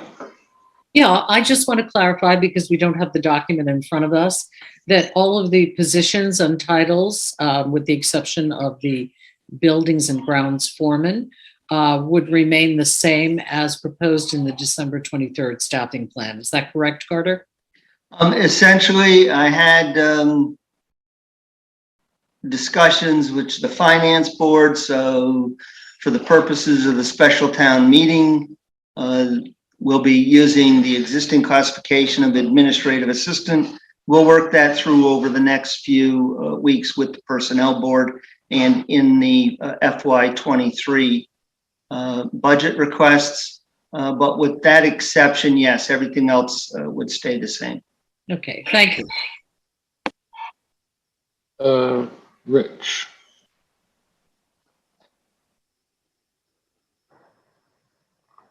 Oh, hold on. There you go. Okay. Hi, Wes. Can you hear me? Yep. Thank you. So I think Carter summed up our concern well, and I think he described sort of where we landed very well. I'll say there was a lot of collaboration with the chair and the clerk of the planning board, as well as with Carter. You know, I guess what's not clear though is in the motion, what was agreed with the chair and the clerk of the planning board is the deletion of a footnote tied to the Office of Land Use and Permitting, which happened to be on page 6 of the original draft plan.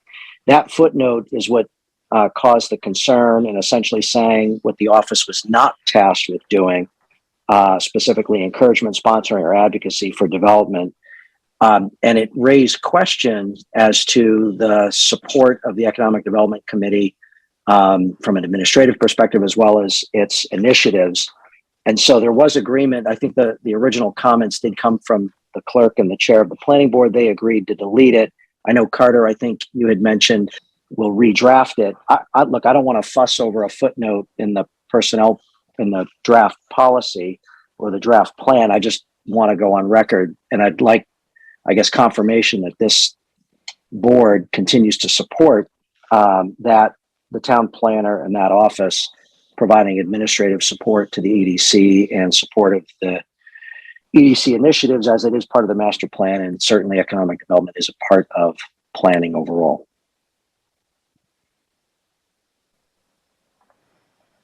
Thank you. John?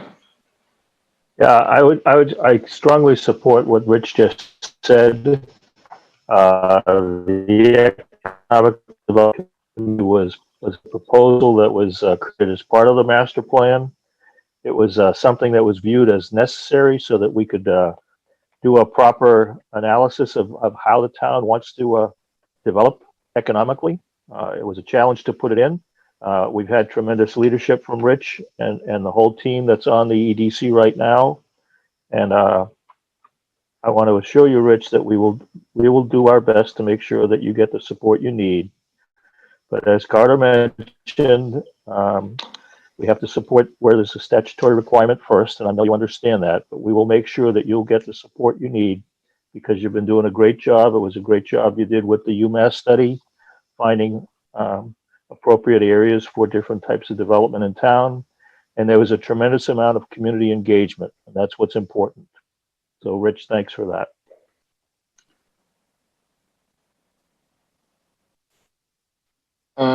Becky.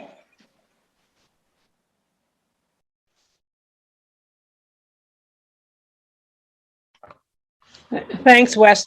I just want to be clear, because on the motion, it looks to me like that the town administrator is going to proceed with the FY23 budget request for the same.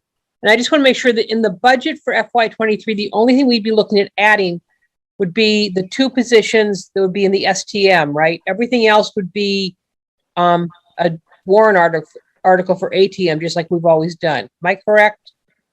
Yeah, that's my understanding. Okay. All right. I just want to make sure, because otherwise I was just rewatching some of last year's town meeting, and somebody was saying how the whole budget should be in the warrant.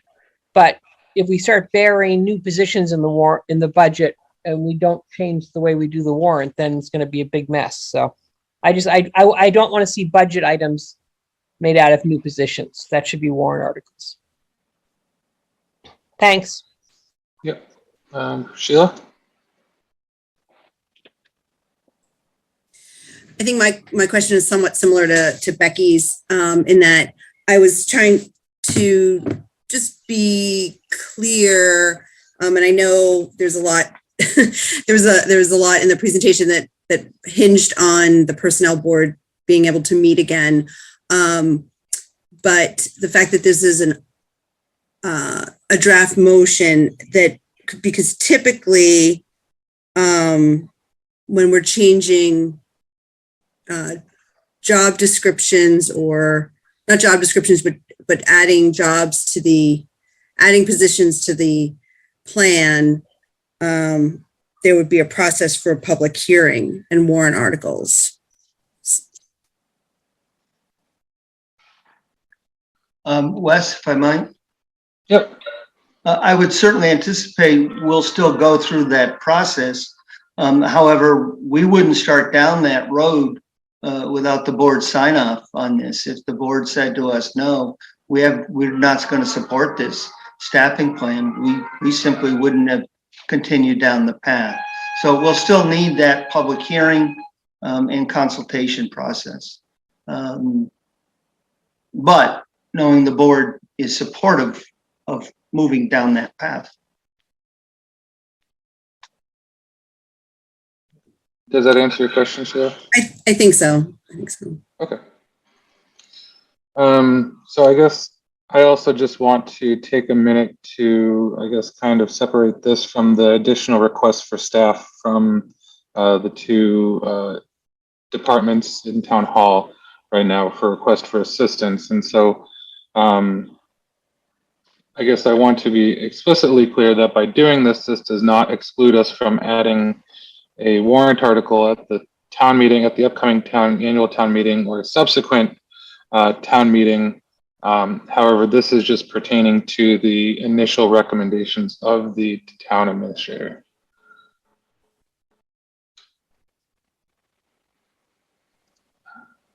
So are there any other questions? I think that's a very good point. Are there any other questions, comments, or concerns from the board? No. Or anybody, I guess? So do you want someone to read this, Wes? If you are so inclined. I'm happy to do that. Okay. I move to endorse the so-called staffing plan, the plan prepared by the town administrator dated December 23rd, 2021, and direct the town administrator to proceed with the FY23 budget request for the same and the implementation thereof provided. A, the position title of Buildings and Grounds Foreman shall be changed to Buildings and Grounds Team. B, draft job descriptions shall be finalized in accord with the Personnel Administration Plan after consultation with the Personnel Board and Town Council. C, all part-time positions excepting the Department Assistant for the Recreation Commission shall be considered to be budgeted at 19.5 hours per week. D, the plan for enforcement shall be finalized between the appropriate parties and memorialized. And E, an administrative order shall be prepared and submitted to the Select Board for its review and action, causing the establishment of the proposed Office of Land Use and Permitting, OLUP. And F, the posting of position availability shall begin on a timeline designated by the town administrator, recognizing all positions are subject to appropriation, consistent with any in-house posting priority as specified in the plan, and with recognition of funding availability aligned with the budget process. Second, but can I make just a quick friendly amendment to A, that it's team leader and not team? I accept that. Okay. Awesome. 2 hands, 1 voice. Okay. Are there any comments from the public? Mr. Folks, do we Yep. have a second? Yep, Jennifer did. Got it. Okay. Any comments? Nope. 3, 2, 1. Okay. Seeing no comments, we'll do a roll call vote. We'll go with Les, Unless you're muted. Fox eye. Jennifer, Campbell, I. Diana, Lepari, aye. John, Markowitz, aye. and Folks eye. Okay.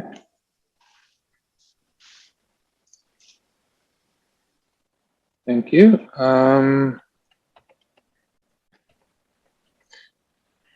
Okay, so now we're on to the special town meeting. I'll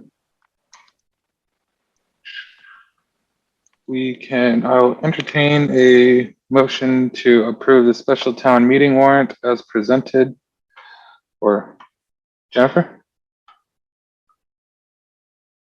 You're muted, I think. Yep. Yeah, I didn't know what it meant by NB authorizing the signing of same, because obviously we can't sign it, on Zoom.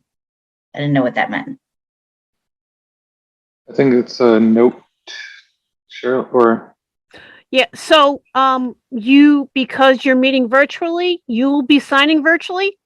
And it would be in the interest of the board to acknowledge the fact that you will be signing this document, and you're authorizing yourselves for signing this document.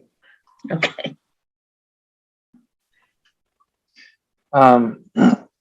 So I will accept a motion to approve the special town meeting warrant as presented and authorize the signing of the warrant. So moved. Second. Okay. Any discussion about the warrant as it is? Questions, comments? Cheryl? Yes, Mr. Folks, you need to vote your recommendations. Good call. Okay. So we have a few items, but do We can discuss the recommendations and then close it off with a vote later, right? We haven't Okay. made it and seconded. Well, we did, or somebody moved and seconded the vote to approve the special town meeting warrant as presented. And then, however, wouldn't the signature or the recommendations be separate, Cheryl? Well, your Warrant usually recommendation, includes yeah, they're usually included. Okay. yes, you typically include the verbiage, but at the minimum, the board must vote whether to vote up or vote down on recommending each article. Okay, so we'll table that motion, the first one, or remove the motion previously that Diana made. Or Diana, I think you need to revoke the motion or table it.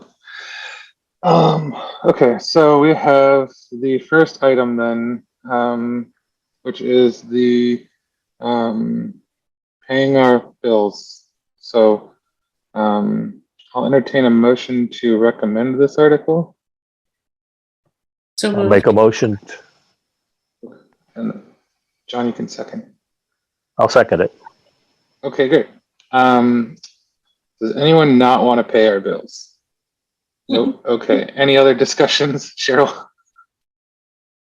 Is your hand up intentionally, Cheryl, or? Oh, nope, just forgot. Just need Okay. and as long as no one is recusing themselves, you just need your roll call now. Okay, so we'll do a roll call vote. Diana, Lepari, aye. John, Markowitz, aye. Les, Fox, aye. Jennifer, Campbell, I. and Folks, aye. Okay, that's unanimous. Okay, so then adding to the reserve fund or yep, so we're adding to the reserve fund. So I would entertain a motion to recommend the Article 2 from the special town meeting warrant. I'll make a motion to recommend Article 2, fiscal 2022 general fund operating budget supplement A. Second. Okay, any discussions, comments? Oh, Are we going to write recommendations for these? And if so, do we need to assign them? Yes, we do, Jennifer. yeah. We can get to that after. Okay. Or Cheryl? I was just going to say, in a more expanded town meeting preparation season, you guys would have recommendations, you'd submit them to your compatriots for review, comment, revision. And then they would be published within the warrant. And I believe Mr. Fallon's in on the call, and in past, if a board or committee does not have a written recommendation in time for the warrant, they would simply provide a iteration of their recommendation on town meeting floor. Or you can provide supplemental material at the back table. Or we could say for this one, we recommend for the reasons Stated above. similar as the finance committee. Stated above. Yeah, for the reasons stated in the summary, we recommend this article. Okay, Right. so this is moved and seconded. Then is there any other discussion about this? So, okay, we'll do roll call vote. Diana, Lepari, aye. John, Markowitz, aye. Les, Fox, aye. Jennifer, Campbell, I. and Folks, aye. Wonderful. Okay, and so for that one, we can just say for the reasons stated above. Okay, so then I'll entertain a motion to approve Article 2B, or is it Article 3? The fiscal 2022 general fund operating budget supplement B. I'll make a motion to approve. You can also say so moved. Moved. Okay. A second. Any discussions about this one? And we can also again say stated for the reasons stated above in the summary, the select board recommends this article. Any questions, comments? Nope. Okay, we'll go Diana. Lepari, aye. John? Markowitz, aye. Les? Fox, aye. Jennifer? Campbell, I. And Folks, okay, wonderful. Breezing through this. Let me pull up the next one. For that. I'll entertain a motion to recommend Article 4, the fiscal 2022 library capital budget supplement. So So moved. moved. No, but I'll second. John can move it. Okay. Okay. So for this one, I would also recommend we say for the reasons stated above, the select board recommends. And so is there any other discussions about this? Okay, Diana, Very aye. John? Markowitz, John aye. Markowitz. Okay, Les Fox eye. Markowitz, aye. and Jennifer Campbell, I. and folks eye. Okay. We're golden on that one. So this is, I will entertain a motion to recommend Article 5, which is the funding for the public water supply testing. So moved. Second. Okay. Is there any comments, questions, concerns about this?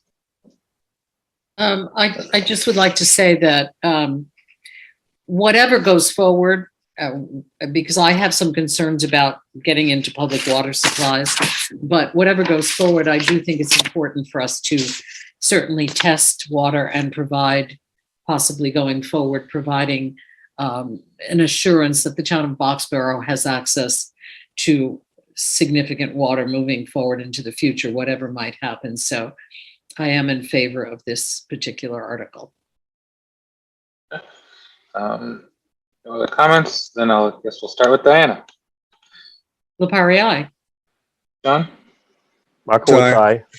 aye. Les? Fox eye. Jennifer? Campbell, I.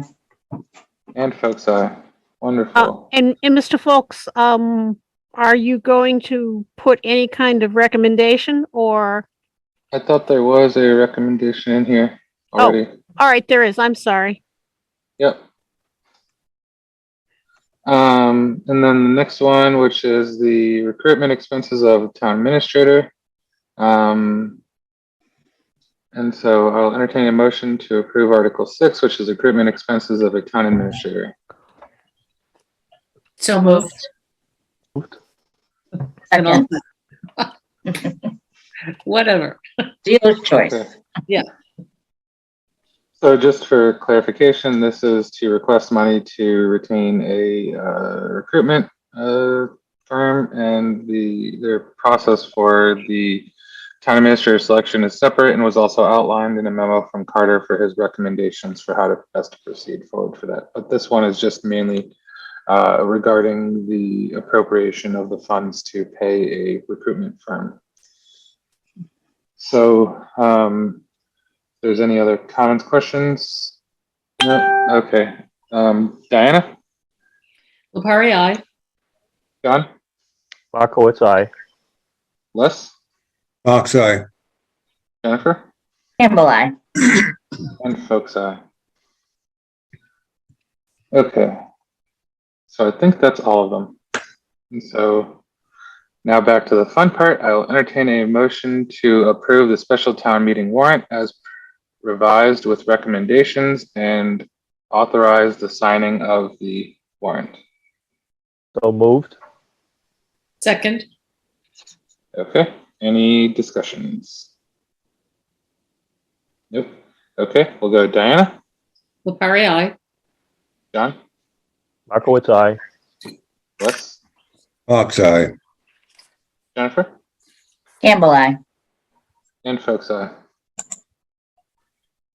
Wonderful. On to the Winterfest. So we have the one-day victualer's license for and waiving of associated licensing fees. Hold on. I think we have Becca here. Is that true? Yes. Or hold on. So moved. Okay. So it would be something like pursue. So I would entertain a motion pursuant to the request of the Recreation Commission, a vote to issue a one-day license to sell and serve alcohol at Winterfest on January 29th, 2022, with the rain date of January 30th, 2022, and with lots of hope for snow, and waive the fee associated with the issuance of said licenses. Said licenses shall be subject to conditions noted on the license as follows: that beverages shall be consumed only at stated premises. Only the licensed staff that have requisite training and authorization shall serve, and servers shall require positive identification and a a two beverage per customer limit shall be enforced, and service shall be denied to anyone suspected of being intoxicated, and cups used for alcoholic and non-alcoholic beverages shall be visibly different. And that, So moved. okay. Can I have a second? Second. Second. Thank you. Okay. Is there any discussion or questions? Mr. Chair, there seemed to be a further section after that one about said licenses to be issued. Oh, yes. And that further licenses or said licenses shall be issued to Truist. Hello. Oh, sorry. Shall be issued to Truist Brewery. Further, that the select board urges licensees to hire a special duty officer and that the servers not drink until after their shift. Do you accept the friendly amendment? Yes. Okay, great. Is there any other discussion? Nope. Okay, we'll do a roll call vote. Diana? Parry, aye. John? Markowitz, aye. Les? Fox, aye. And Jennifer? Campbell, aye. And folks, I will also say that just a thank you to everybody who's been working to put this together, because I know there's a lot of last minute stuff and relying on the Board of Health and many organizations that come together or are necessary to sign off on all of this. So thank you to everybody who's been involved in this. I don't think people really realize how much work actually goes into this. Yep. And most things actually, but okay. Okay. So then the second to last thing, which is the tax levy assessments and all that fun stuff. So I put together this presentation because there's been a lot of people asking questions about taxes, yada, yada, yada. That's probably not the right way to put it. Hold on. Okay, Kirby, you can still see this correctly, or is this not correctly? It looks fine, Wes, that you glazed over the presentation at the bottom, but that's okay. What? No, keep going, sir. Keep going. Okay. Do I need to swap these? Hold on. There we go. Is that better? Yes, sir. Thank you. Yep. Okay. So there's been a few questions about what is a levy, some about assessments and how the tax rate's actually calculated. So, so just to kind of, when new select board or municipal people start, they go to a classified division of local services about municipal finance. It's a fun day course. You actually learn a lot. However, I kind of tried to summarize this up so that way everybody would have a shared context. And so just to define a key term, which is the tax levy, that is effectively the amount of money that's approved at town meeting to be raised and appropriated. So when you see, for example, when we just did the special town meeting warrant, anything that says raise and appropriate effectively contributes to the tax levy. So the cost of all things that will be taxed, or that contribute what the amount of funds that need to be raised. And additionally, the tax rate is the mathematical equation that divides the amount approved at town meeting to be raised through taxation or raised and appropriated, which is the levy, and by the total value of taxable property. And so to kind of get to Prop 2.5, and so this is kind of I don't want to say a misnomer, but maybe a slight misunderstanding. So taxes can go up by more than 2.5% to the individual, but the levy limit cannot, the levy ceiling cannot increase by more than 2.5 per year. And so there's kind of different stages to this. Oh, shoot. there's different stages to this. So the levy, which is effectively, this is kind of a good description for us, because we do not, our levy is not near our levy limit. And so we have extra spend or extra ability as a town to raise and appropriate taxes up to 2.5% of the, or effectively a portion of what our fair, full and fair cash value is. So additionally, this changes every year based on new growth, which is typically new buildings, new additions to houses. So when people pull building permits, that's effectively why we have building permits, to be made aware of new growth. And all of that gets captured and gets calculated into what our levy limit is.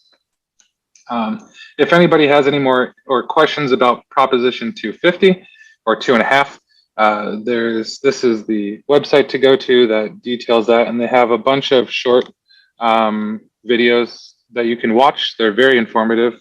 Most of them are under 5 minutes in length. So then we get to the next part. So we have a town assessor, and so effectively the role of the town assessor is to calculate the total assessed value of all taxable property in Boxborough, which, going back to this, contributes to what our levy limit is. And back one more slide, is used in the tax rate calculation. The assessor does not set the tax rate. People set it's a consequence of the articles that are approved at town meeting to be raised and appropriated. The assessor just calculates the value of, not calculates the value of property, but assigns value. That's a terrible word too. They effectively appraise what the value of properties in town. And so on the assessor's webpage, we have, there's two kind of key things that I personally go to, and I thought people might find it useful. So there's the link to the real estate values, and that actually lists the appraised values for all properties in Boxborough by street or by address. And so you can see everybody's there. Additionally, the property record cards. What these property record cards do is they, when you go to it, you get brought to this map. There's a little search thing. You can type in an address and it'll bring up the parcel. And so from there, you can click on this Patriot property card. And so the important thing in this is that I think most people would be concerned about is their previous assessment. And so while it's kind of small here, this is the kind of the key information, this total value. And so as you'll see, this total value continues to rise. That's kind of a result of market pressures. So people wanting to move into Boxborough, and I think it's why people stay in Boxborough, or not why people stay in Boxborough, but people's desire to stay in Boxborough also drives this up, because then there's not inventory, and so the inventory that does become available, the price goes up. That's kind of more indirect, but this is what the assessor effectively does, which is go around and assess the property values for this. And so this is what, and so I'll get to the next part real quick. So now we get to how the tax bills get calculated. So when you get mailed this, some people have it coming out of escrow, some people pay it directly, but how does my tax bill get calculated? So the tax rate for the town is set at a per $1,000 of value. And so for 2022, that is $17.42 per $1,000 of value. So for this example, if we go back here, it would be based on the appraised value of 437.7, which is up here.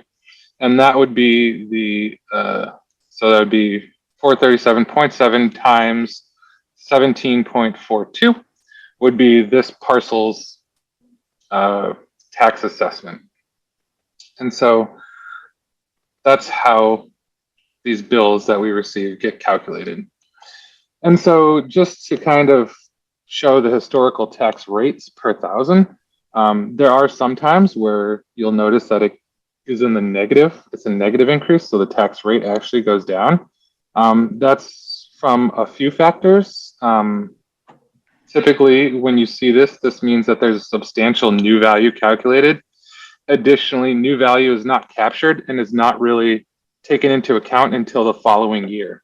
So, for example, with 1414 selling for 72 million, that will not be taken into effect until the next fiscal year.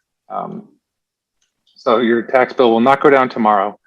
But if all other things stay the same, it should. So the tax rate should go down. Your bill may not, because if house prices continue to climb, the bill will actually go up, but the rate per thousand may decrease. So just going back and for continuity, using that example in the previous slide of the appraised value of $437,700, the tax assessment would be $7,624. And so you can see that over time, the assessment changes. And so, for example, in 2017, the assessment actually decreased. Haven't really gotten into why, but additionally, if you're doing this math and you're like, okay, here's my appraised value, there's also some other fees. So there's a CPA tax that's included. So this number right here will not be the number that you see on your bill, but you can see that it does change over time. And so, hold on. So then the change, so one of the interesting things that is when people just get their bill, you may remember that last year it was 6,000, now you see 7,000 this year.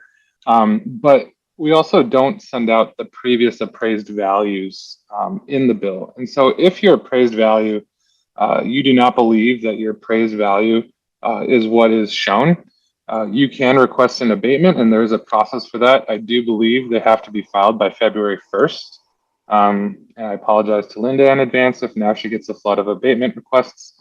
But typically with an abatement, it can go two ways, I believe. One way is you can get your abatement, or you can actually because typically when you file an abatement, you have to agree to a walkthrough to appraise your house, and then it's recalculated, and so it can actually go up.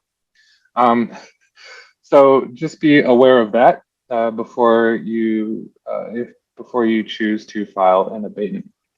But I just wanted to show the appraised value changes for the property tax records for this property, for this example property, and subsequently effectively what everybody refers to, like the Zillow's estimate for showing the values. And so in this case, if this person were to file an abatement, their appraised value may go up significantly because it would be reconsidered.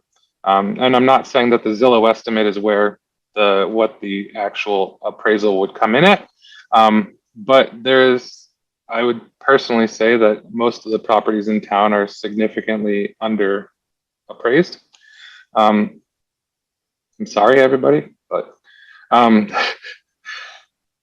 yeah. And so effectively, this is how a lot of this stuff comes in. So then kind of showing how a result in the assessment, so the change in the appraised value times the tax rate. And so what the expected change in the bill. So let's, for example, this one, the total tax change from 2021 to 2022 for this one was $574. And because the appraised value increased 2,700 or 27,000, that like the $472 of that is contributed to the raised valuation of the house, or the raised appraised value of the house. But this is also because of the tax rate. So while the appraised value increases, the tax rate also increases, but that is a result of the levy. And so going back to the levy being the sum of the approved raise and appropriation at town meeting for that spending divided by the total assessed value. So this is why it's really important for our assessor to be able to go out into the field and capture new growth. So when we have these building permits and going in and assessing new additions, the new developments going in, and especially this commercial stuff or the new commercial property and improvements, all of that is new growth, which would actually, if completely captured, lower the tax rate per thousand. And so that's why it's important for the assessor to be able to go and capture that. And it's a large value driver for the town. But so I just wanted to give this presentation to kind of hopefully answer some questions about why I see a different tax bill last year to this year. What does that actually increase, or what does that mean? So are there any questions? Huff. Thank you for putting this together, Wes. Yep.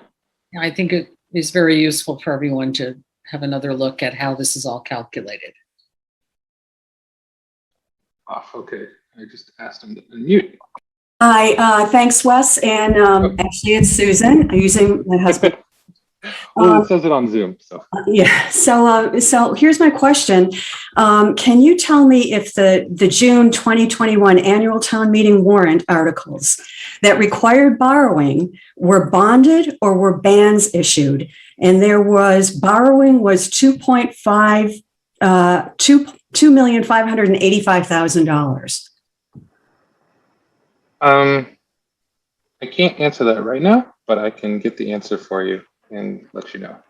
And then I guess the second part of the question is if they were bonded, then they would be included in the tax rate. They would be affecting the tax rate. But if they were not bonded, or if bans were not issued, then does it affect the tax rate at all? Or is that going to come up in next year's tax rate? Okay, I can get back to you with that answer. Okay, I thank don't you. have it personally. Yep. My understanding, may I just say, Wes, my understanding from being on the finance committee last year is that the bonding does occur in the next year. So these bills do not reflect any kind of bonding that has gone on because it hasn't occurred yet. Regarding the bans, that I can't answer that specific question, but no, bonding has not occurred yet. Yeah, so we can get clarification before. If the bonding and the bans have not been done, then it's not in the current tax rate, and that 2.5 million will be pushed off till fiscal year 2023, and it will be in that tax rate. That is my understanding, but also there was some debt that was going to be retired this year. So it's part of what happened last year was that the debt was going to be revolving. And that's part of the reason some of this was voted in last year. I'm not giving you a complete answer, but that's my memory from being on the finance committee last year. So we're paying this year still for some things previously. Well, I asked the question because FinCom was not sure about that anyway either. So that's why I needed to know. I think just not for my edification, but for those of the residents too, what was included and what's being pushed off until the next fiscal year. Thank you. I'm actually surprised that there isn't a more definitive answer. I'm just giving you my recollection from having been on the FinCom last year. Whether specific things have been done or not, I don't have access to that information. So we'll circle back and follow up. Les? Yeah, so in the year, every year in the budget, if you look on the back of the debt service section of the budget, you'll see there's a line items for debt retirement. Some of that is comprised of long-term debt retirement, and others is comprised of the interest we pay on the so-called bond anticipatory notes, the BANs. And typical cycle is that it takes a while to roll together a package of capital to be bonded. It might take 2 or 3 years to get around to that. Meantime, you borrow short money and pay the band interest rates. And the finance committee will attempt to project what the band interest debt service will be for the next year and build that into the budget. That won't hit the long-term bonding until those bonds are issued some years later. So the thing people should remember is whenever it hits, it's not the full amount of what's borrowed. It's the debt retirement and interest on the money that's put out there. And when we borrow big, long bonds, you're paying it off over 30 years. And it's not the full 3 million or whatever you're thinking. It's much, much smaller. But yes, it's true. The money is always being added and it's always being taken away as debt retires. If you want to really get into it, just dig out the old reports and look at the debt service lines and I think it's a 700 section of the OPEX budget, and you'll see it. There's a whole subject in and of itself. Okay. Any other questions or comments? Nope. Okay. Then I guess we'll move on to reports. Does anybody have any reports? I do. Okay. Take it away. And then Jennifer. So I had a meeting with Littleton Electric and Cindy Markowitz from the planning board, and we were discussing 5G regulations. And so shortly, I'll probably be coming back to the board with a discussion about possible changes into our zoning, our 5G policy for any 5G facilities in the town right away. Okay. And I also just want to put in another plug-in for Winterfest. I know the Recom has been working very, very hard to make this a great success. Thanks. Jennifer? Yeah, I'm not sure. Did you mention in your announcements, it's been a couple hours, about the DEIC survey? No? Nope. I was going to do that in my report. Oh, You okay. can do Sorry. it. Yeah. All right. That's Well, there's a survey on the website for the DEIC committee that would be really great if people could fill out. It's got a lot of questions about bias, and I think it would be interesting to see the results.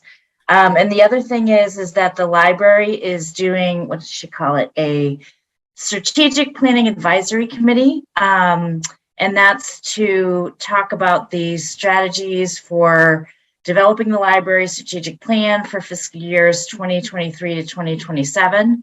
So I'm going to serve on that. Payshawn asked me as a former trustee. And it's just an advisory committee, but be coming up with recommendations for vision statements and, different trends for the library. So just wanted to put that out there. Cheryl? Yeah, and taking a chapter from your book, can you spell out who the DESE committee is? So the Diversity, Equity, and Inclusion Committee is the committee that was formed by the Select Board to explore and assist the town in identifying opportunities for increasing inclusiveness and equity within Boxborough. And so the survey is kind of a first step at trying to gauge a temperature and or possibly identify any means. The Diversity, Equity, and Inclusion Committee will be summarizing the findings and will likely be presenting it at a future select board meeting. The results. The results can be found on the town website on the right-hand side of the Diversity, Equity, and Inclusion Committee's page. Hold on, let me see if I can pull it up. So, great question.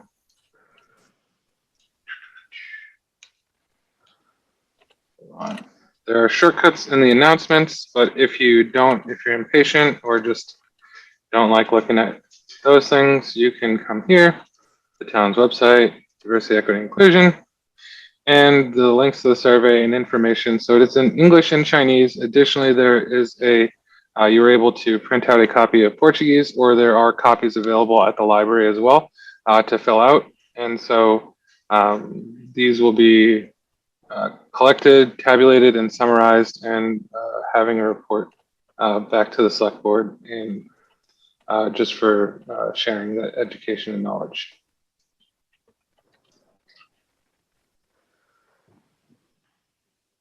Okay, are there any other reports or anything? Okay, then I will entertain a motion to adjourn. So moved? I need to second. Seconded?